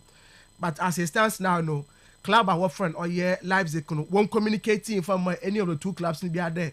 Why do you want to there? They will allow the player to move on or no. It's about one in this also and a player is favorable to Manchester United or no. It will be the reason why I'm saying there. Abrante will be a makeshift for Alexander Isak no, is the fact that today so Newcastle so want to him that's the one that Abrante yeah that means another number 9 to my bar it means that Isak boko Liverpool obejan will to no because new replacement no and I sign was na bar so Isak Liverpool Manchester United will not be happy because once one star man then again to know they are also strengthening one bitterest rival that is Liverpool for one squad no United team no to know so for Manchester United this particular deal way no very crucial so the moment I want to sign the same squad That means Newcastle for some also when you replacement they will try to keep Alexander Isak no honum. It's no see as good all about honum yes makes these 2 deals we know over 2 no be kodo. It will be minya boter and I'm quite share or yeah Rasmus Højlund and afei a rental from or Benjamin Sesko. Now these 2 players when you know at the time I was joining or Manchester United was a bit was kono. Højlund not a young player. The quality was a season in the Serie A from Atlanta. I bet to my boy 11 goals or honum. Benjamin Sesko Manchester United when you are Brunidui. Last season 33 appearance na Brenton Otumo Kwekoye honum. 13 goals and a Brenton Otum na or share honum. That means that for every 3 matches biano, a Brenton or share 1 goal honum. Which obviously no say share ne numbers na. It is not that great to honum. As you compare Højlund currently at Manchester United da. Me feel the differences no mu inside around one honum. And this is a player and Quebec was in the miscarry for that. That's a show yeah annual turnover in terms of goals and assists now. He should be doing more, he should be doing better. But one thing for sure in there, the age yazo to more from into Oko United, Oko Newcastle, now. Either of the 2 coaches in no, they can improve or the player no. And it is something very clear. Personally, can feel that Manchester United and can be able to no, they would need a proven striker. At least in a season, no, 1 more goals cry in the Premier League entity. But yeah, 10 or 15 goals, a player can give you in their team. And think Aston Villa yet than only Watkins and Corribano. Nanka personally can be from Kobotu Nanka Wabua. Nanka was the likes of Rasmus Højlund. Oh, Captain, yeah, we are my 13. Yes. But Bundesliga. It's over Premier League new environment. Yes. And that is what I'm mentioning. That's but true. Højlund or Honor the same profile. So difference is no it means I think Nicholas Fulcook. Yes. For him about Dortmund. If you Dortmund about West Ham. Yes. Obeka say shut down 5. Yeah. But at least in the first season then you're that bad. Yeah. And so we have Manchester United be more improve almost squad no. Yeah.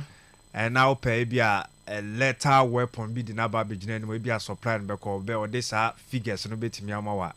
I feel say so Munya Benjamin Sesko when the style of play born or very good with the ball. Yes. Oh say Rasmus Højlund now can no Nidia no this ewiemu ball yen struggle with a defenders na eto nanima ansa na bia otimi de akoba we o mo mutimi eji ball ni boni bi. Now no aso timi dribble wa make his space no so timi e dia man obviously statistics no adwuma a wakan dia found there but we've seen some attackers bizu so aba as with the numbers no mo so ntimi ambo ama na amfa enti 2 things either say United then who said this is what we want and on one chinchina person dey ba be shame but be fight media my so I feel say it's all about say the style of play never fitting for the coach. Yes. That is Amorim and then as you said the numbers no ono so nya no ho adwuma no mfa bi ntimi mfa contain 2 things. Okay. Said okay Jarbo we so betimi from Premier League na mu betimi ababa tie bi so ana ntimi amfa man but be said can guarantee no that and then yes and be easier as well to media man. Yes me know ya adwene pa but FKK I share the level of Manchester United see say be a wogina no and a pressure woman na a player as a young player as a they are not looking you in the light there every up and coming player now babo everybody expecting there hit the ground to run it and for me that is what I'm looking at. So I share Benjamin says so our lives ago one of those strikers now man the chances 5 1 boko on a good day it be a 2 but on a bad day Messi Nicola Jackson with Chelsea no okay difference is behind you but then a club decision them very cano and they know what they've seen in the player they start no for just only last Watkins. Season because only Watkins. Yes. And they started for last season. To say we had Bebania compare because we didn't the end last season. Yes. Yes. So for the two say we were free. I think so free. Salzburg. Yes. It's only Watkins last season. Yeah, so that you win the Premier League. Okay, of course. Now started from the bench. Yes. I'm 16 goals plus 8 assists. Yeah. Okay. It's a combined 2 now. You can clearly see. In fact, he actually career even the previous season now. Only Watkins about 53 matches, about 27 goals, 13 assists. He's very consistent for me. Of course. And that is why I can make sure they be United based on the 2 players. Common picture on ahead of that boy maybe not Højlund no teachra. But like we are saying, coach no him why he wants Benjamin Sesko. Yes, and it's in Abia. My boy in one. Nana coach back knew why he wanted Rasmus Højlund. Yes, it will be. Yabasha makes Madam Dew no beko. Say Newcastle.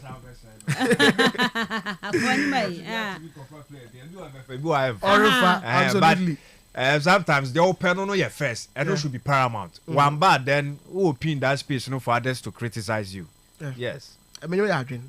Now, Ruby said Newcastle for so we two one signing or yeah, I read our phone or SA square. That means that this season we almost about by year 9 players. And Newcastle for one. Almost I want to one sign one. It's James Trafford. We're quite to my sign the player, not Manchester City.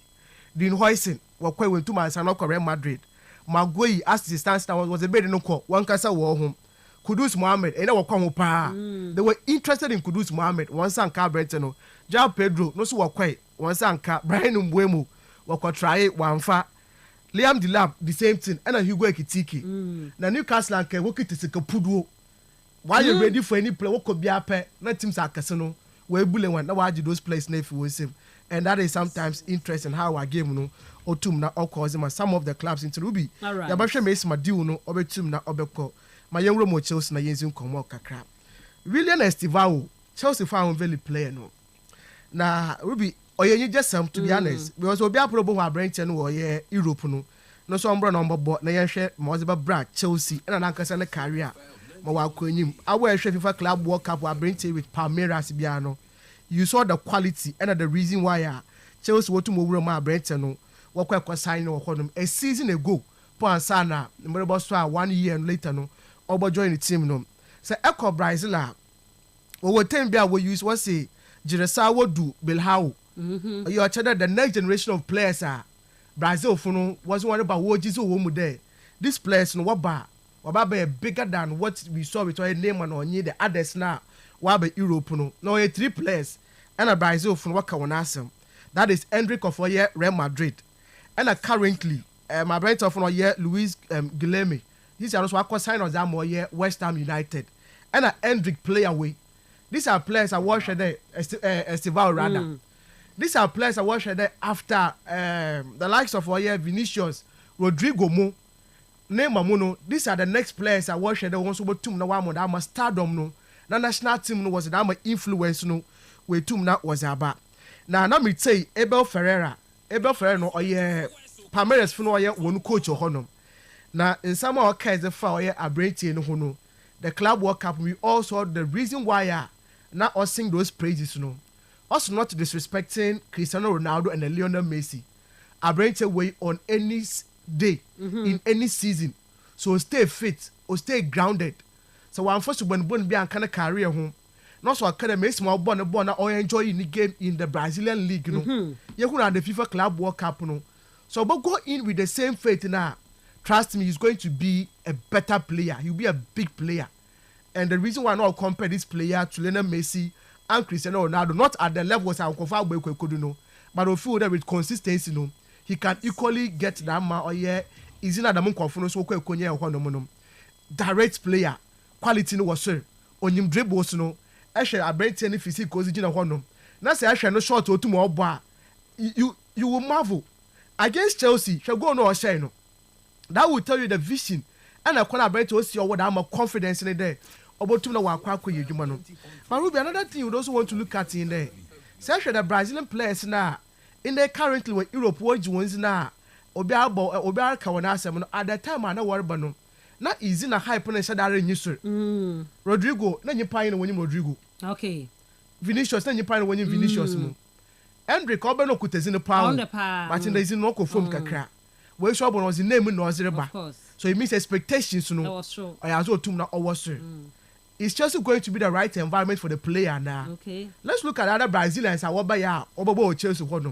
Me feel that with the Premier League my one club Brazilians wo ba wo tum obo pa ya. Chelsea kan bi. Me brain na wo ba won ta won fail ho no.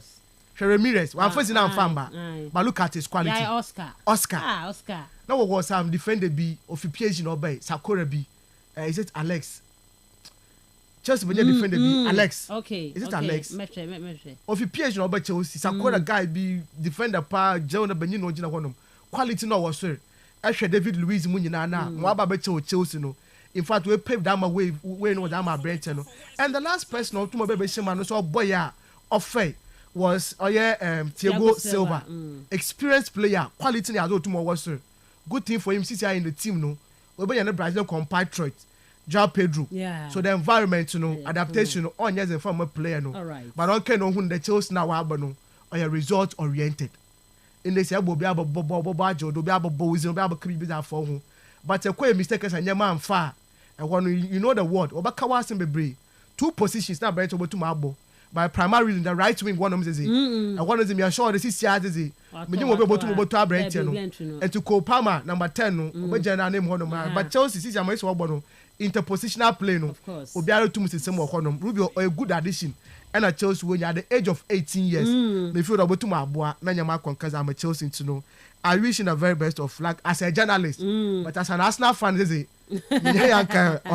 all right me ya ko for it no see ada other honom Ruby yanko Spain Italy na yenzu komo kakra last time bezun komo for oye Abrenti awon for oye Aden Jashari from Club Brugge that young player no oye azam you can say 39 million euros no ended Abrenti no Club Brugge fuja no kondo onko oye Milan honom na onko ye ne medicals no na we tum na wa boza am oye team AC Milan honom na mezi one potential oye starting 11 for 2025-2026 no and Amazaba when a direct replacement for Tijani Reinders Tijani Reinders into where you boku no any Luka Modric muno and a fin from one over to na obebo and the likes of former Chelsea midfielder when you now become be now we tum na wa bo ntina Brighton no in that no power we be na medicals am AC Milan for no now we tum na wa bo honim to interesting one so oreba na Malik Thiaw the central defender center back no so nda am you can say oyaza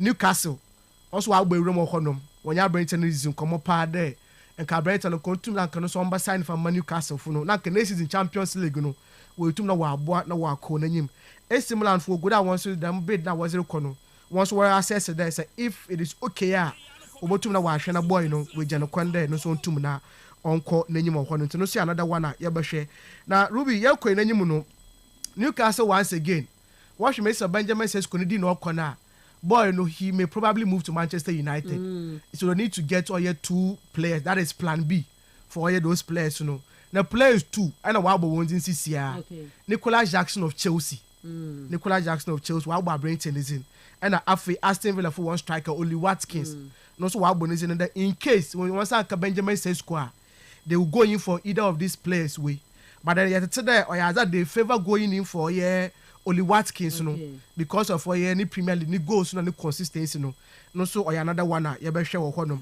Liverpool for the center back na wait till my one bi and the yat that wa come make inquiry for Nathan Collins of Brentford yes no so what no Brentford for catch on point blank that Brentford no matter amount of money what baba no one to that Brentford mon ko be bia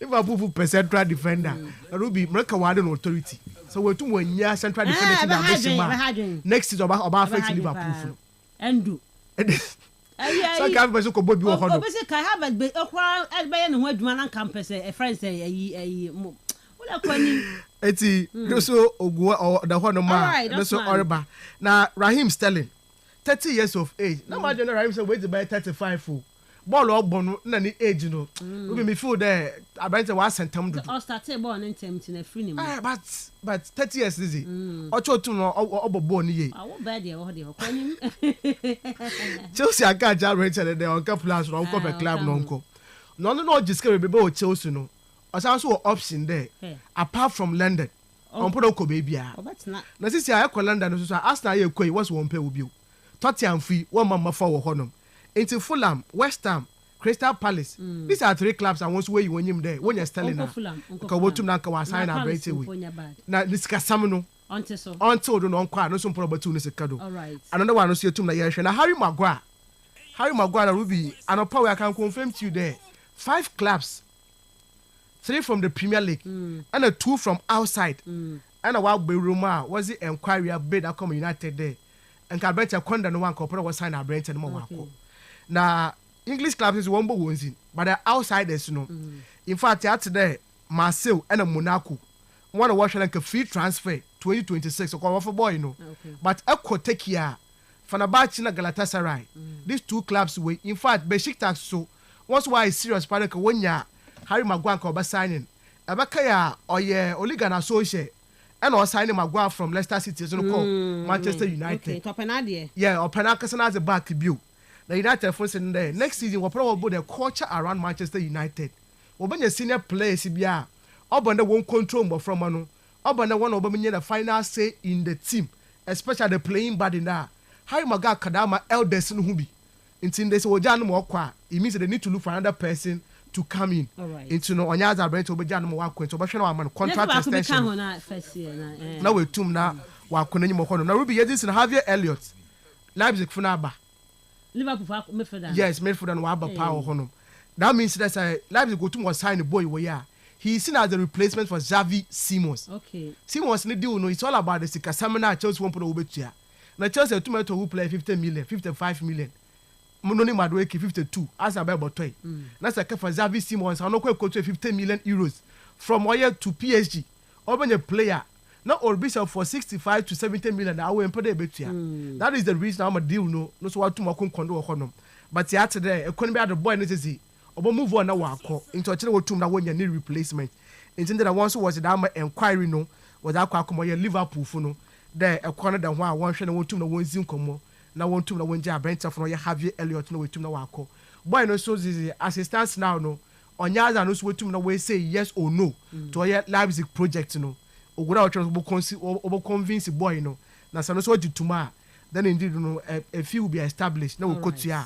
Boy no way to no wako join it or yeah Leipzig or Honum. I will be lastly a corpe na your friend see.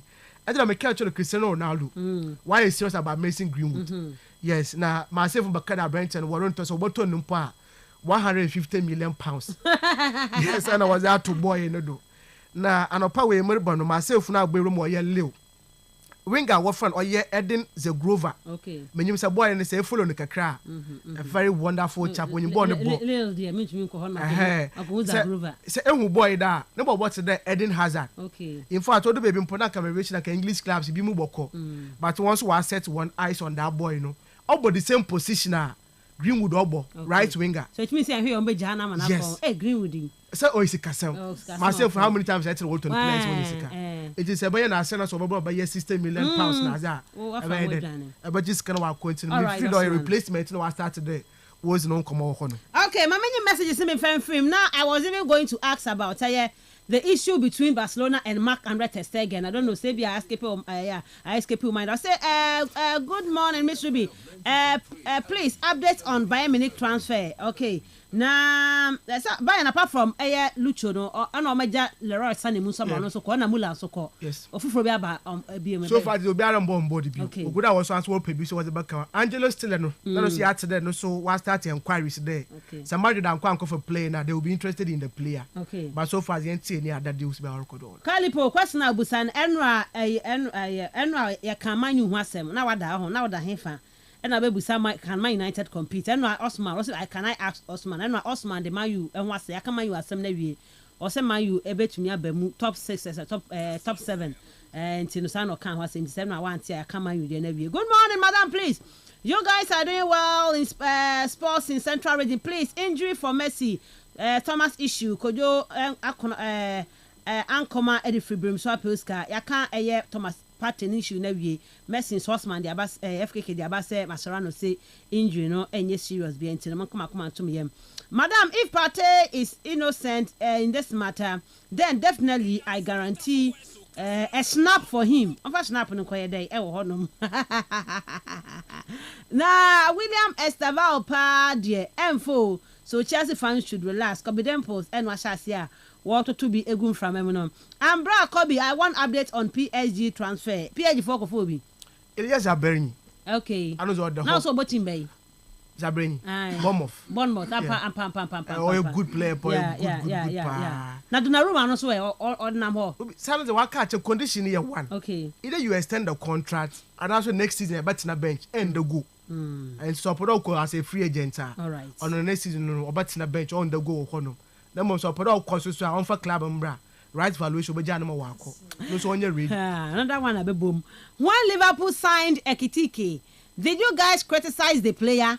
Let's compare Sesko and Ekitike and see who did better last season. But now what's your kokano wasem? We are talking about two players one more Mayu Pemu Baku nobody is criticizing Benjamin Sesko. Nobody is criticizing. The options available are Mayu for no and I bet just only Watkins any Brantiano Mubako. So we are analyzing the two to see Obianco Ekitike but Ekitike no Obianco pressure. And okay, oh yeah, Russell, no. Also, let's compare Ekitike and Ekitike and Sesko. Now, okay, all right, okay. Okay, compare already. No matter what we intino. Yeah, they see what honor. Yeah, I'm referee. I'm a feel local story science. I can't. The real sports is here. Neuer's caught in no man's land. It's Marley. Kastle FM. The Sports King. Kastle FM. Ebedi 30 Ghana cedis. Cool chop. And I say 30 Ghana cedis. Ebedi 300 Ghana cedis. Cool chop. Na 100 cedis better die. And no grad die easy grad. Dinkunim 30 times. Ewo yibako agudi anymore. Nye hiyane se obeyi abapano. Every otarikitsu ebimu. Emma 36 ewomu. Ama wedding kunim. Na enye enunkwana no. Bobako anase bo enai impreno. Debia nanya 2 Ghana cedis free. Wumpewe na upedie. Dial *946# na shasiye ebonese siya. Enele ensa eshe game pack akudi anymore. Enye mawana wondi ifie edu watching.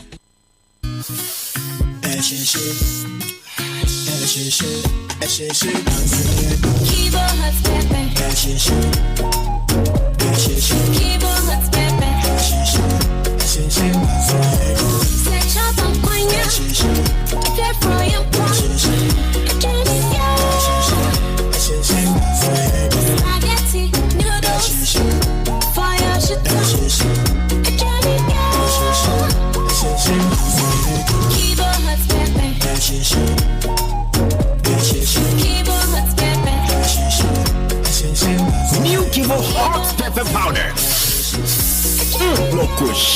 This advert is FDA approved. Kwame sheni multi beto gidi say ebe farm and now for ni chita phone na. Or the best way for bet influencer. And your best one the fufra a brought you the code no. Etimi mani nyesika. Course dudu o chiche no ne chiresika dudu obenya. Obia betimi a bet influencer. We a the fufro kra edi kan e wo wiase afane nyina free betway. Kai se nhihye kakra wo ho. Gaming Commission of Ghana sashase. Woni fie no wo twe a enko ho. Bet ni wonyansem.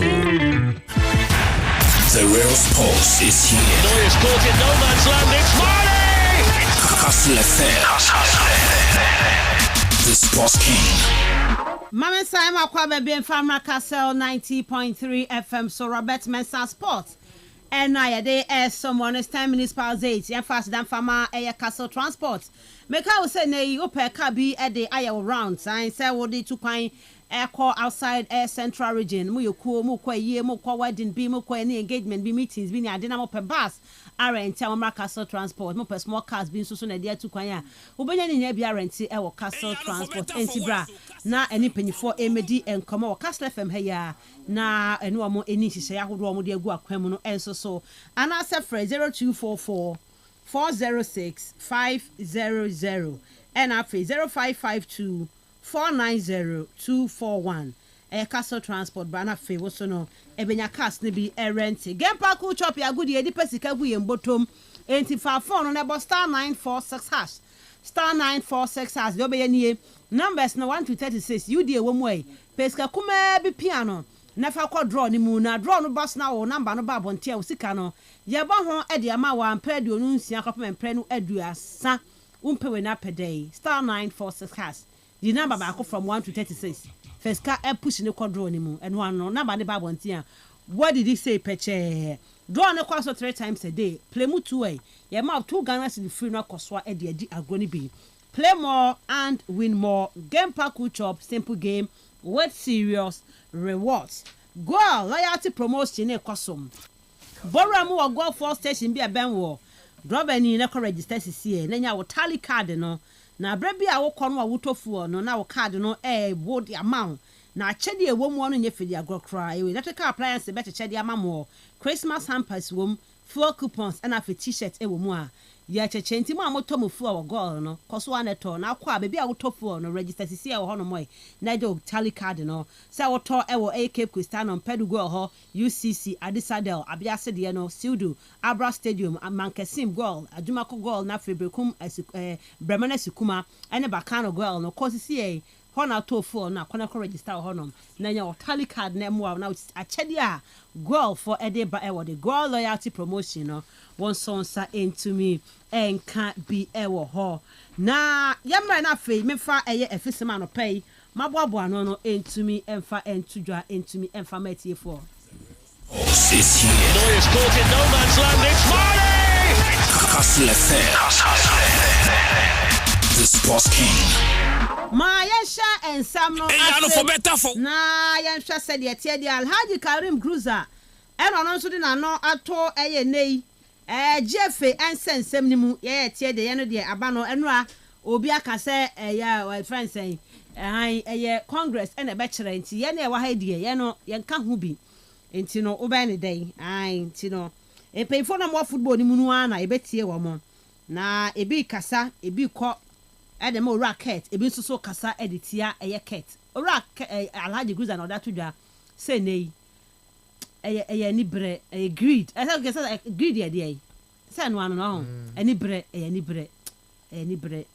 nya greed ya unye greed ya unkọ prewe adai okane se mi sei enso etumi ede eche yentie se de Alhaji Karim Gruza na kasa bie na no na wakasa fa eye nei tetema efe no esiki na nei yehwa ni mu se bia congress agitumu a sebe take effect e wo racket okreku ni me ne timing ana se bia ye be koye ni mansana yakwa koyi a new person no Alhaji Karim Gruza ekan say ye ni bre nti ene pefo ya sade no aje me hwe Ghana football should develop wukura na we akwada hwe ye betu say Ghana aya se umbeko World Cup omo anko ana mebua utie nyina support ni ekuru ye ntechi wo ko how many times wanko kwadi na yekuta Kumasi Black Star last match against Morocco squad ni bo Abedi Pele Tony Abua yantime unqualify bibia na ye no na ekasai ya mfanya misuro e bibia enkoyi greediness. The FA appointing who should qualify from 3rd division zone 1 for a little boy catching me Alhaji Gruza me catch and say last 2 years or so be qualify me say won't qualify vision na be qualify yeah when we contemplate yenye the FA no wo mpe no wo mu ka na kora kire no wo mpe won fa why should the FA should point Alhaji Gruza should go na kobinko ana ma professor anko why sana ekoso Ghana food the na me catch Royal ade na omo ade Yakubu obian say Yakubu qualify aba jaye ye be kan akro enti no o say greediness and this ade no ade ba no ra ye Alhaji Karim Gruza no the sansem no de atudwa no say nei na wo da football association ano a matrix nko a na ekoso so so omo bo a o de o man kasa international videos no a omo twetwa etwa o matches na o man kasa hwe sanse me yaka ntino ba no so aka bi etino wo da football association ano na efese matches and am so we also been evidence ntino wo have video na wo hu ne ekoso na say also corporate term dia ene you esewa league. It's a fixed match, all the matches. Telling you, you saw videos from last season and you wait no boy in the same thing. The last 2 seasons, they can premier. We have the scores. We have been down. Said then the goals to listen by hanging item. We move for video number. Play and Kwa 5 goals to be you are FA chairman ya Jaiwa. Say ko 2 period no we no ko na de na wunya ye bia ko se Ghana e ka na kura ye investigation between general secretary and his president omu baga na football de be na omu de be na omu enti ase anya investigation che racket and the general secretary say omu ba football mu no de na omu na na so no de na omanya yebehunu de waka no emu ensem ene Alhaji Karim Gruza ne nsem a wode atudwa ho no se FIFA no ana ono a wanti FIFA na se na umo obi sika so mfa nkoya adwuma no unhu adwuma papa bi a wo ye o se wa heba se so mkoto ba kroma no se ba se fon ba se tantan proposal ensese ebakura die be ni proposal u propose se ubeko teta enye wo na wo pe amanfo na pe wo ba ko aba se onu wonka ho bi e kire se wo kontomponi se sa wo kai se basis na wo toye bosses phone na wo toye se FIFA ye correct people they will come out one or record me person me English I petition against that to the and I petition against the bet maka English and ko akabra funu bebre pa na che FIFA fo any Alhaji Karim Gruza and some that na na ko pie mo ota for about tompesu an so a wonam nyam for ben center kwasefo na Germany ma ko parliament so that committee on sports no pedi makotene what they are to dra se no kwasem ni adai ni empefo no person mo ye no esim se sa Ghana football na ye no democracy bi anim ti se me na meti an ma to da bi ana e friend say Uncle Paul mo dia gumisu yi atoka me na mo dia gumisu yi as democracy bi anim mo kase nipa o de ye nti ono ankasa ne de because ye ka bia as ye kagu kwa Uncle Paul obi an ho ma wotie bibia o wa doka so obeye there are certain issues of course when you talk about it they will do it but what about the team per se ontie no wo ye de nya de obetie o and we don't know about Ankasa so can be the atoso ntiri entie. Every association is autonomous. Every federation is autonomous. And here to correct a defect. And that is 2019. The normalization committee in Canada. And here they correct a defect. And here they correct the image problems in our country as far as football is concerned. God, they don't say their baby. This is what certain people did in the GSA. That gave us a lot of problems because certain people were so much entrenched in their position and they could not, or if you like, we could not do anything about it. And that is what is happening today. Today, the GSA statute talk about the fact that we are free associations of Ghana, GSA, and so what to be? So, right for about it, but I said, that decision on making you are not part of it. Take care. Yes, I do good football. If you don't take care, one more person will use an opportunity or one just because GSA rules just Nipa 124 members there, one opportunity to move Congress, one number 12 in the 18 class number one premiership no 2 votes each. The moment 2 votes each at 36. It is a GSA president, the club room. And I say enough of workers who know let us say they are entrenching themselves. They sense as a democracy company football. Omo ya democracy crabin football mu and any 120 na to aba and in the FA okay. Tell me and Sima on about there to just say they will not sit there. And when people compare and find the omo ya normalization be mu and no be na mo sa person mo sa freba. Say san ko yan san be good Ghana football no ya nya league ball krom hanum say naka FIFA mrem onfa atabo me Ghana football so my ball how my league go krom hanum say ebi na F4 no person mo san ko frefre e de ba Ghana hanum say ne yankoma anu abo Vincent Kwasefo so that to dwa na no na Henry Asante Chum GFA communication director say as it stands now ne only Congress and be decide say na FIFA aja to mu say presidential term no 3 term no only Congress and be to me. And so no, I decided on that. And you come Henry Asante Chum and so no Ediaba was saying the Ghana Football Association Gusua the referees neka. Name of no more yeduma dimbi as be a quambia so no. Woman to me extra referees neka and sana Ghana Premier League no to me Asha CM. Nako Piema Ho United for woman remember first game against Accra House of Folk. Replica jersey snapper out nani pardon ama toagu so mo to ho no enye fedi agrokra no so no me de atudwa ama ya tiefo na official Black Stars of Ghana yan officials for next month ninie nyame adoma Thursday 4th September Ghana be kwakobo against Chad and sanya wi a on 8th September and be Monday Accra Sports Stadium no Ghana and Mali and so no to me at the Albuene. These are the matches that qualify next month. Ghana able to me Albuene said the update no at the Atudra Amaya Chief for any como these local stories have a cancer anymore. Kastle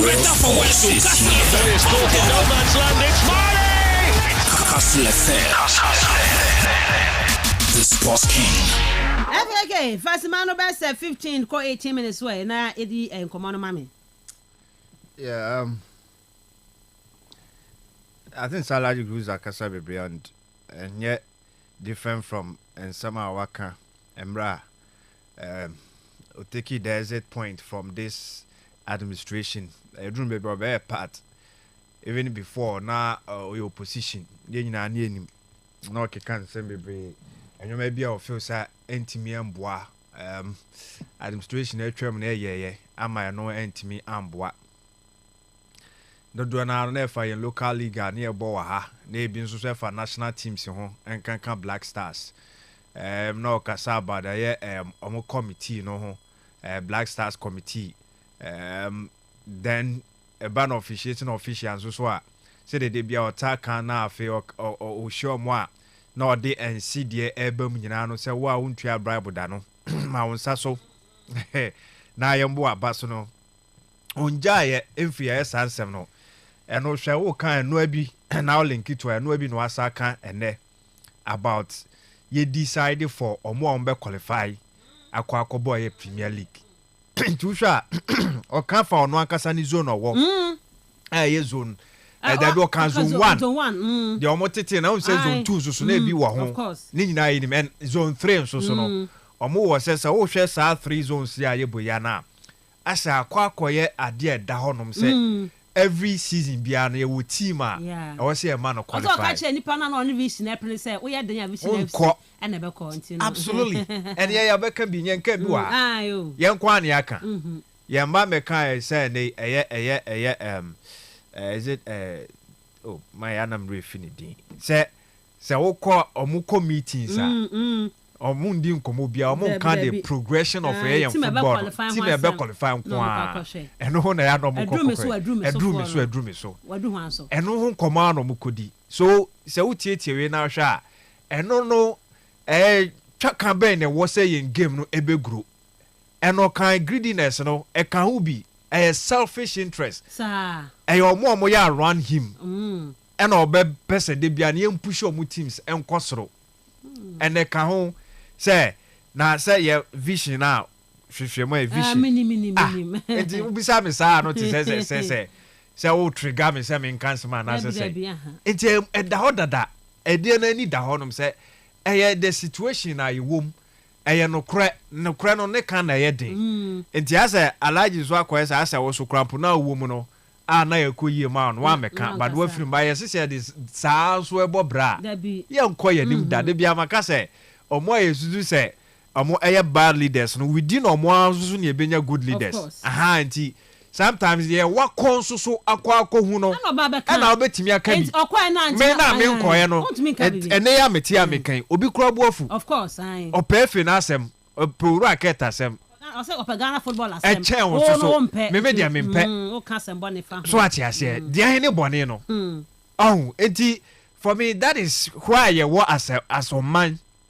And ye kan na o montien from Nyantachi time amount for countryman songo mo ubeka sanfa ampedru maybe no na mo ko ebia overboard na akoye personal banter aha people there no mo nam ekwan no so Adams mu nyina Sadiq Adams Bright can bodu sometimes mo kan afi there no mo abre no mo jai so mo kan biem atapokumu betoa so eka ya ru Nyantachi enti na wo say take enti anas aremi yaw ni video namba nka sansem na ye kan ni nyina no ke be rodo rather nsem ko bia amfa ye serious bana nas de no eba betwam ye hui ni nyina mu no ye kan still na manfo mpese on be fa ye serious and I believe said that is why na sometimes alaji groups amon sem no mo kan at least ode so call part of a Black Stars committee no ode no be kan sem there but most part of any sem na o kan no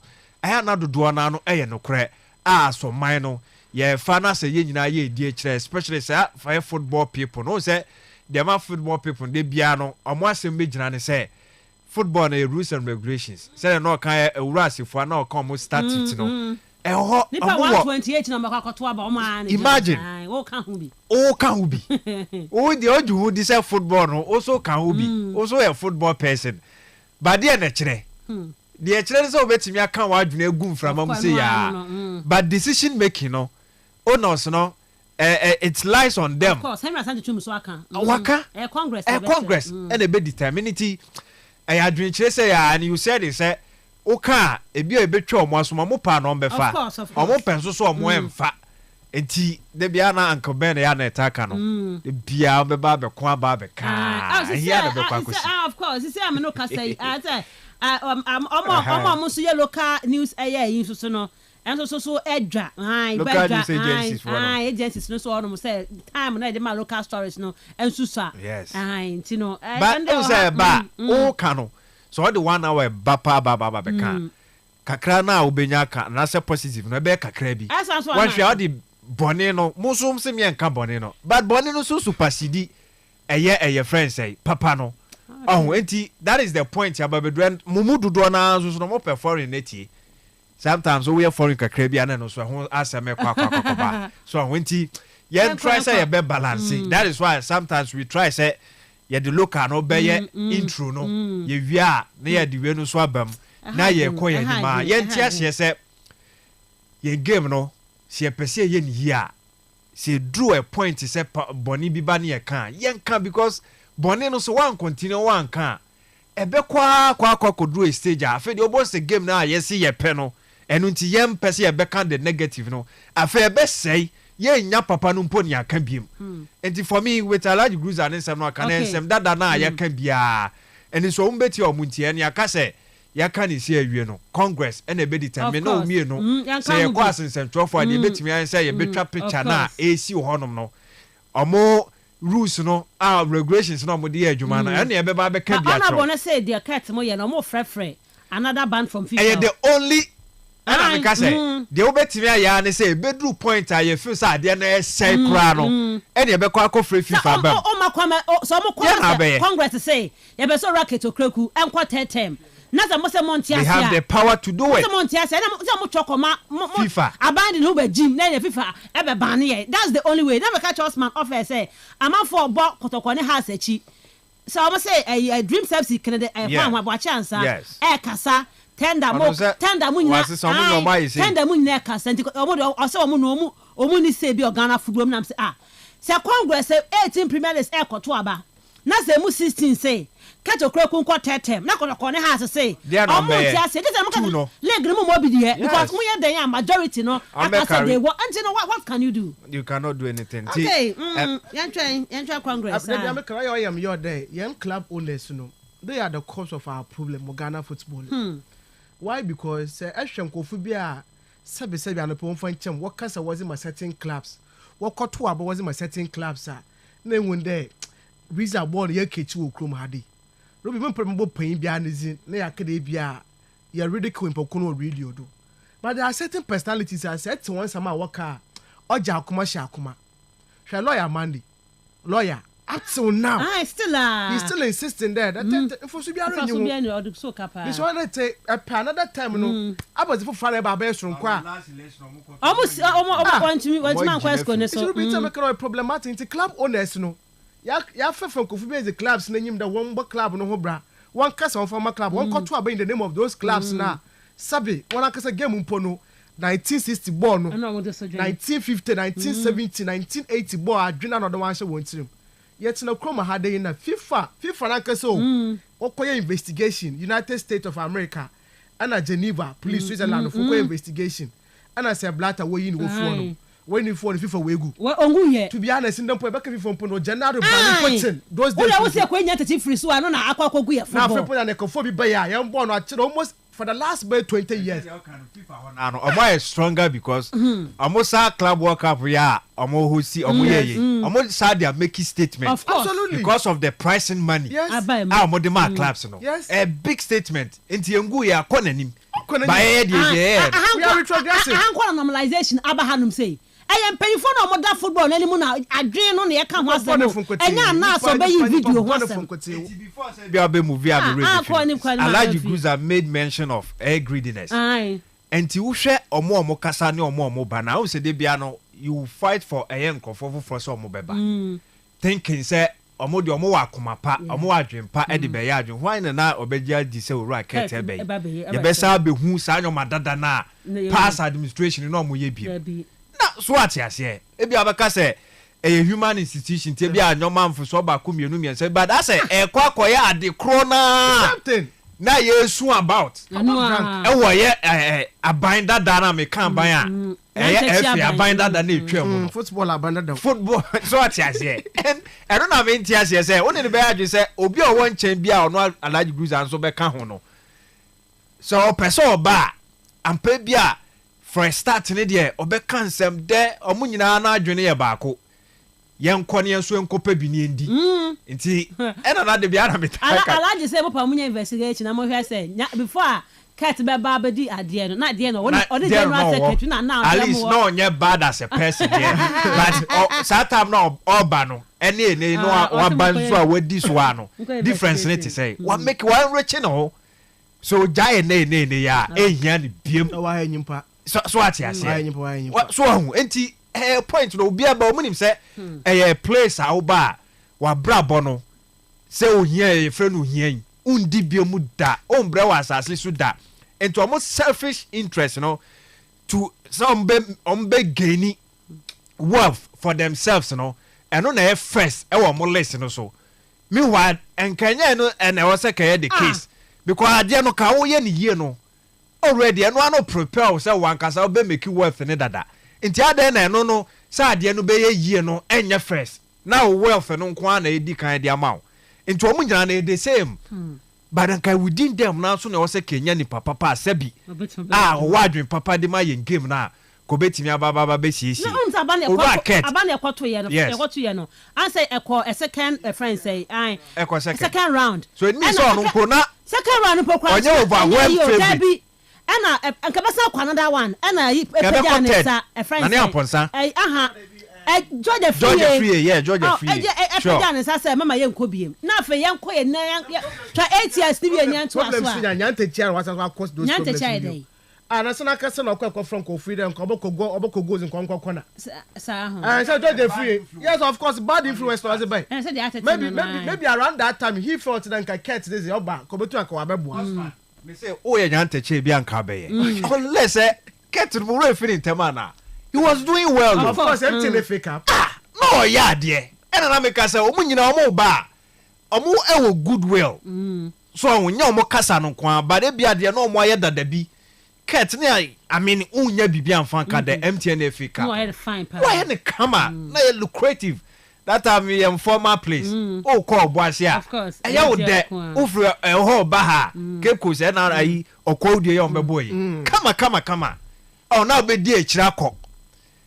No aye actually so sa track record na so de eye kesipa ne mana at least no betimi abua e ja say de ye na to aso why you 4 years say kwaso I was akọ contest biem afa de omo no be contest no bi anyi niti ba ko unity a ya disqualify no okay no problem so is it the fact they said the amount for can omo ya around no mo an pushing na 4 years ni we can na fa ya ko anima wo sam ko pa that term that's the what kind of behavior all right let's take it greediness na this idea nearby because said the o share that word na obi a excessively or what de na chinchina o person onya bi ka ho nti sa selfish gain no ababa abe priority than say commercial game na kasa we say a friend say tender say na mo kasa ho ai as if say ya kasa e ko 10 na so racket poker so be contest here or call on a post. If you want to contest, come and contest. Yes.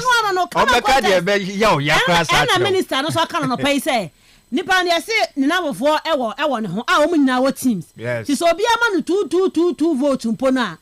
O ga se onya. Okọ na nim. Ga se onya. Okọ se eno ne ahotoso a omodi kasa no. Yes. Omo and omo nim say few ones no so crack no easily. Omo betimi a convince omo. Amomo e de omo vote amom ti sa vote buying is anyoma ne de ntwamu ene ntwamu echina ene ye di kan ka say we shouldn't even have problem with that. Some person more yeah or more term whatever because so racket crampo if say some more yeah na say bibian preventing so on kwa football people no more from no so more serious some person make changes they can still do because one betimi a vote against cat wa brand third no ontimi nko eti bibia anyway ni say we say high say football people now mo na also mo take a wise decisions I be bo mo game no agro na nya ye almost wise decision ne say racket aye bi nti no absolutely today na betimi aye na yes nkomo ya the same the secretary no prosperous stado one back can say the rag funya was support there one I don't know FKK can want yes you see before about our kind of consult obia in fact one cash honum so what is the premise there you pray protect him I also clubs now advantages and disadvantages no what catch the entire the advantages is that I'll continue to supply you boots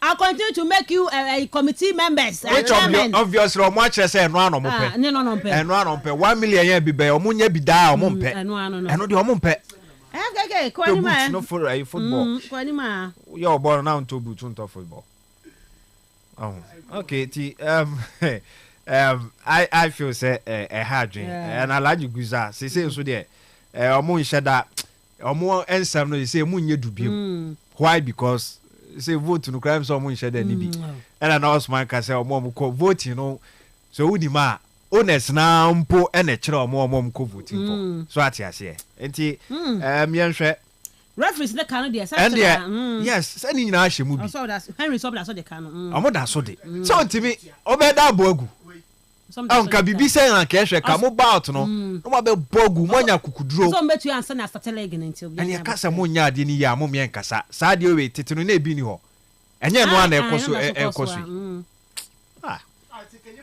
but we make basics no in Kayan right na ya could ebe you place your show on koye referees before the match in ponu one ska call bibia de dem kama boot your call for juvenile football na ya kind of foundation about no abudi enti se mo kona twedu bie wa ebe bi papa bi juvenile football no so onya KGL de mama boy KGL regional tournament the day you call ko hwe bi bo ma baso hey now what dey PR too much of come had what dey win guy I don't can say your bro hwe me say ke wa obitina outside of Ghana no so throw KGL bi record even dem record oh the fed Ghana football no they are doing something of course, better we are doing but get to the ground from coach Otabe mo na bisa one bisa coach Esiamo akwana wo si wa for that was struggle say no more coach football no you see and I don't know enter say abaka no what bay one time co football no record but in the struggles they are going through share division 2 for no bra wo bro okrom hade the kasam place yet to me entua won ka okrom hade ya go league we sponsorless Henry say omokwa congress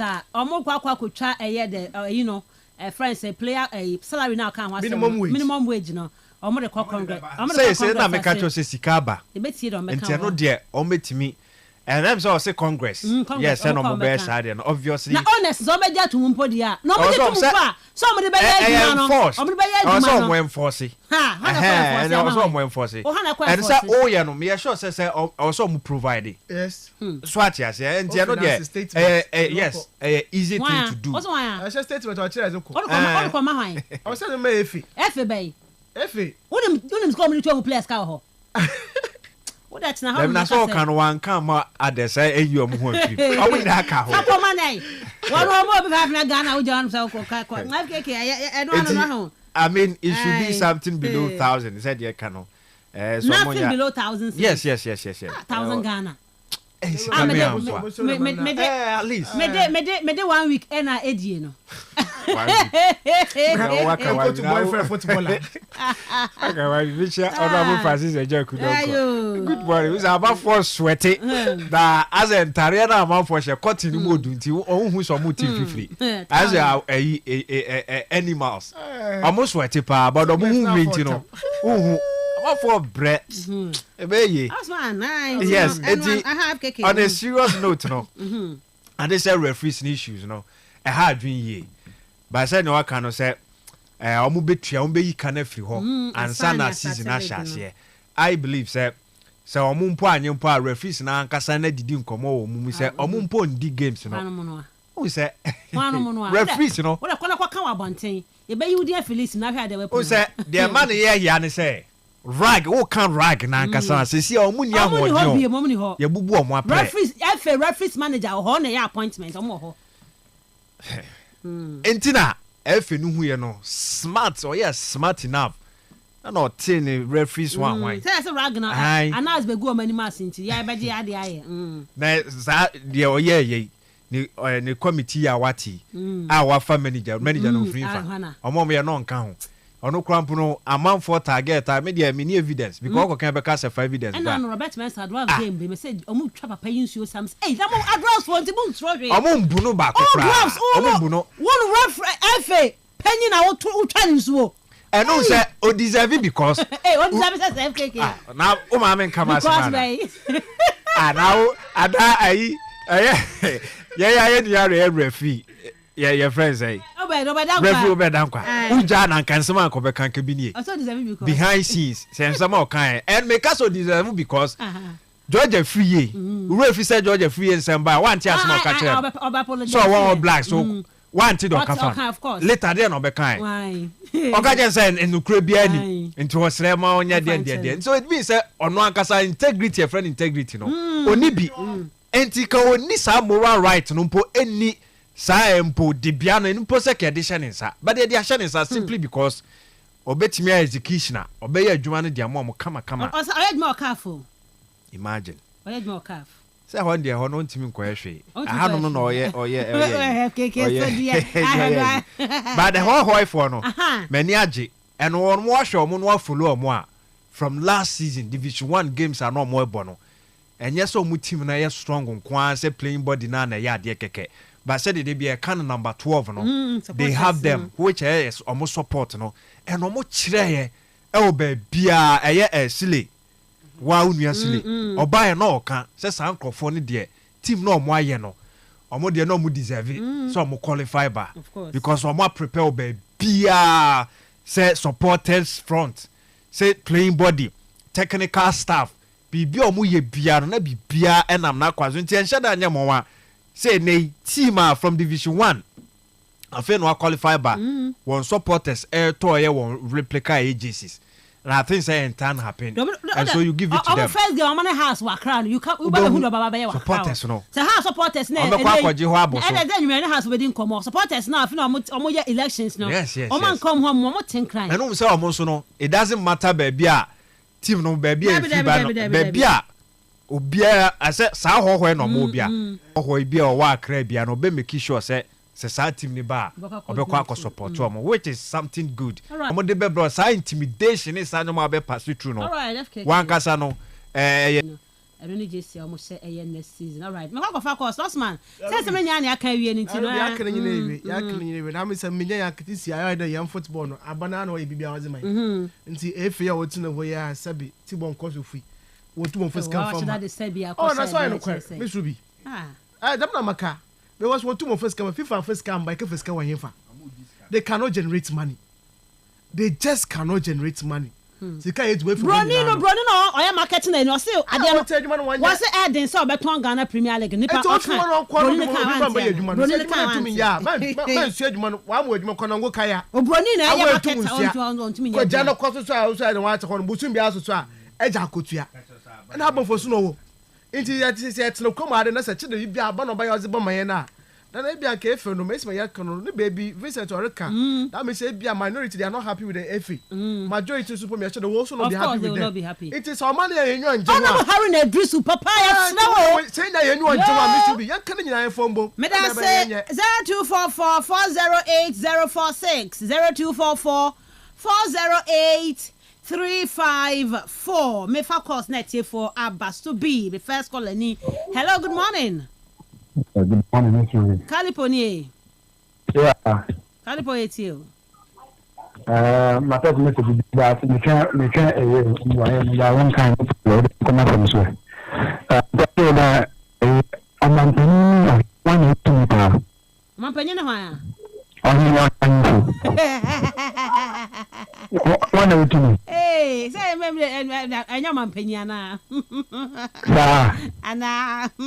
I don't think it be like Because some to the because she could talk. You don't know Aka is to the next of the match. You are Sky because you two things Sky. Could talk a park on in stadium. Because of Africa, they know by any online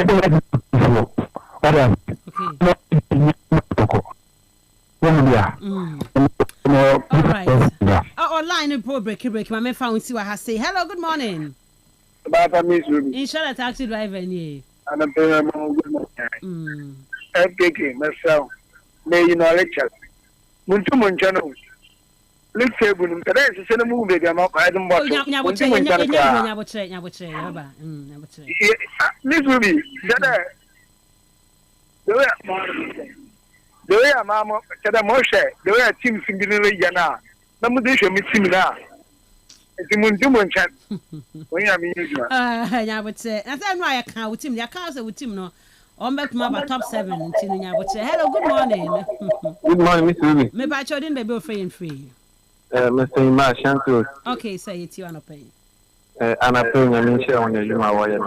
I don't know about going share on the car. Miss Ruby, them is Afna, what they risk to that to Patenadon. Them is Afna. I want her. They didn't know one day one phone number new when you not Patin could see a name of it.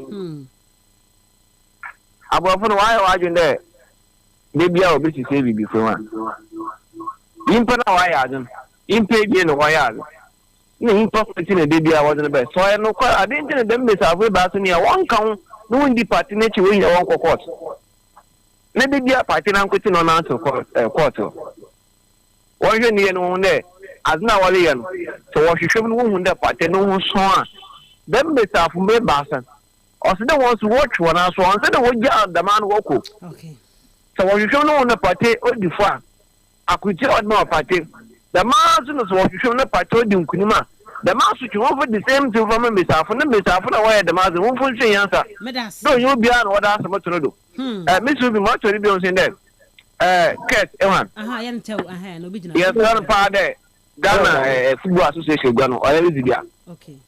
I mean, and Kadama, but not when 1 year to me to Ghana president. But I say, okay, I now point no. Hello, good morning. Good morning, Miss Ruby. Evans. Yeah, Evans. Miss Ruby. Evans, it's you. And I say, it's for and Obibia, and I can't self in Finland. Miss Ruby, in fact, so come on, go down. I would or in a different Ghana born to India worker because in would do football nation. I don't win you from Kaka. In fact, Cat, I say football. I mean, moving there. Sagana a football so be next 10 years and son why because my makes my world fight for 3 years, 4 years, 3 years, 4 years, 3 years, 4 years. Now leg no say now. Won't find solution. If you give me one my leg no we general no position and I will fight for. There you go 3 years. I agree that. I consider go the master because the young woman appointment pay no one can Ghana, I don't know go below. Who appointment will come here? English can be bigger on Ankasa. No, we youth man. Say hello, good morning. Hello. A co-sponsor. Yes, sister. A co-sponsor, it's you. From them, be color personal interest, obesity or selfishness. I want them trade them now. Pella was about Muhunda. Institution be our amendment. I mean, lawyer amendment. Of course. World Cup was starting, 13 teams, and there were people 40 teams. Amendment being was a club World Cup. No, be a was the big back home chase Akaji. Amendment being and so big color or a personal interest and a selfish interest were our cat enough. I'm in okay. One my engine to be a mobisi after 3 terms. So I let you know that the man in back criticize. All right. Bye bye. Let us say hello. Good morning. Good morning, Miss Obi. Boboski. Miss Obi. Boboski, it's you. Second, I say yes on your papa. You are you to so on your papa. ɛna nkɔfi wɔpere do wɔbɛyɛ ne yie nti wɔpere do wɔbɛyɛ ne yie ɛtɛ time na wɔbɛpere sɛ wɔnyɛ gua no wantena da wontum wɔnyɛ football ne yie nti bɔwɔ mu da wɔba naa na wɔn nso wɔn yɛ football na nkasa wɔn wɔsi club owners na de no wɔn nyinaa wɔ support kit because yɛ start league division 1 mpo yɛ start wɔn wɔkati na wɔ winning bɔ qualify aba zone 1 zone 2 zone 3 winning bɔ qualify aba nti wɔn no wɔyɛ wɔ football nti wɔsɛ na wɔn sɛ na party na asam no so ɛyɛ asam nto na wɔgya ato ndo no wɔhwehwɛ nti yɛ mpo ni da wɔ mu dɛ wubugu no de dɛ party ayɛ de na me mpɛ mo bɔn dɛ wɔn kɔkɔ ɔtɛmɛ party no ho nyɛ sɔɔ na sɛ no ho sɔɔ a bɛ friend baby wo bi ombra na ha ombra bantuma mbaji snap na chief na mbisi akono ayo me da say hello good morning Miss Ruby me ba chow do work as free Miss Ruby cheba for ampaiti Miss Ruby can me tell me chika kan jama is amniki ba monitor all right thank you so much Miss Ruby kaka mekanize ofeku onya botre tell time now say officer okono here because Ghana football na kasenegu Ghana ball na kasenegu na nipa from la na mo hwe na mo ye Ghana football here because uti nsema ekoso a sisi ase se okase kotoko eso sisi ase o ine tinti na atanga won contractors ya tienye nkasa timemfo na so beka se o na kotoko dia mo ye dodo na kotoko dia mo ya mo buka kasa na If you sometimes we be all more kotoko, I'm for some do home bishop no. Yes, I say I can't be any good stars. I'm a count, and I can't the nations to count, and I'm ready. I'm a caso, okay, conquer time. Here, Miss Ruby. That's a football year. Only hello, good morning. Hello, good morning. My children, baby, are free and free. Miss Ruby, that's about coming up free time to Accra station. Me pache it's your master. Miss Ruby, me pacho baby sasem. GF president now, ya trouble momo. Yes, ya trouble momo we are. You be no. Aya also yes one here na. Aye, I'm call Congress my denisi so yam. And the mesre for this time no, ya baba ya sabe to ababio no. Ni po baba wi no mesre say e me em fa Bible ma no mo mfo so in because ye before no ya dwene say Jankopɔ de ya obu atan ya o che nti yɛmfa no nkɔ antoa nyama antoa de yɛkuro yɛmfa nipa no nkɔ gyina antoa nyama hɔ yɛmfa bodua yɛmfa nkura ne nsɛm na wɔnka nkyɛm de sɛ ba na ɔba no ɔbaba bibi pa bi ade abɔ ɔman Ghana Football Association na yɛyɛ ɛnti saa deɛ a mɛsa si yɛto aba na yɛde tra sɛ yɛ masa mesi Africa Cup of Nations no yɛbɛgye bi ne yɛakyɛ papapapa because sɛdeɛ mudi nkaka no ɔmo nyinaa mo ba ɔmo adwene ne sɛ ɔba after 8 years na obenya so tuaso so on here bio okwa kotre fie na ebusu o ma enjoy na oba ba bibitro kan na Ghana yenim guase enti yesere say omo mbodua omo kan tam ni nse so mbaba bibia ba abo Ghana yes me da se master me da se encha ma more than 3 na mutie show no hello good morning fine morning Miss Ruben abom today me ho ye pa na bojaru Miss Ruben sebe hani e Africa you the sports stadium and on man is that abaning abanon to me no too for also called Ozuko Wiska. That's also boa and relation of Akodo, not to create me about a careful accommodation of my Ibana. There be never. Didn't pay by a what abano. If you're then a caban put a boy, you too for not to go to know and about you. In some will teach you work as a casano and in whom as a baby womb. That catch national one. Did you allow the goosa or did you already know? Did you wear then Oklahoma on 2 castle? We need to pet and cake.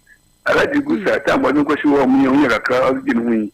No one discovered the feeling in me. Who do I did it? And from day one, did you have the most of Muzubana? And that's no more Ghana soccer. Said you know former presidents, and not going for don't forget our Ghana soccer. Because there's always a question to know, oh, yeah, you know the move. Okay, me, next important was next weekend, because you have World Cup say, oh, the idea on the train, they got one hat, World Cup, hat, what to check that what the Champions League. Important why the money, Honorable Jaru, with us say, hello, good morning. Good morning, Miss Ruby. George, George, it's you. Miss Ruby. Echo school and go school only 3 years and yeah. And see, everything I go school now today.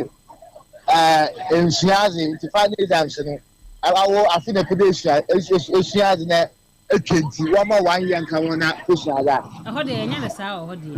It's our I was 8 years with you. Now, I'm not that Yamato, what I want to 4 years now. I only for the man. I am running the exercise. I call a 10 term and I am running now. Also,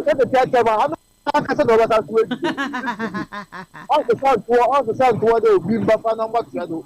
Was a son on our corner, while I was not very good. I'm a little of a board. You know, if you take a that you from Monopoly. The business of a person, matter. A quarter day, Papa, one of a bit up with you. Okay. And so that's about no, I see on paper of support. What? Okay, that's yeah. You've been a friend. Yeah, I don't work for any Miss Diana. May I say, George? May I say, hello, good morning. Reverend. Reverend, Miss Ruby. Have you heard the FIFA got me? The piano is a clubs in the back of some to my Congress. Boko. Someone your football, your man, or able to say a chase to me. Now you sir. Miss Ruby, I like the goose at casting, then taking a muscle. If you couldn't have glass versus Basake. I'm going to referee long with the Bokoba. Aye. Let's your match here. Referee the dear. What will say yes? A game plan. We still then we go party do move. We job of your. We keep part. Extra ball. Then referee. Just in the whoop. People know as a foul. We think you know as it. We say and then of course. That's second. I say, my last call and Uncle Ben. Uncle Ben, good morning. Good morning. Yeah. That's the. This is the I move on. That's the Oko Congress now there. Keto Omina. I said, we are class in the back of some woman in Kwa.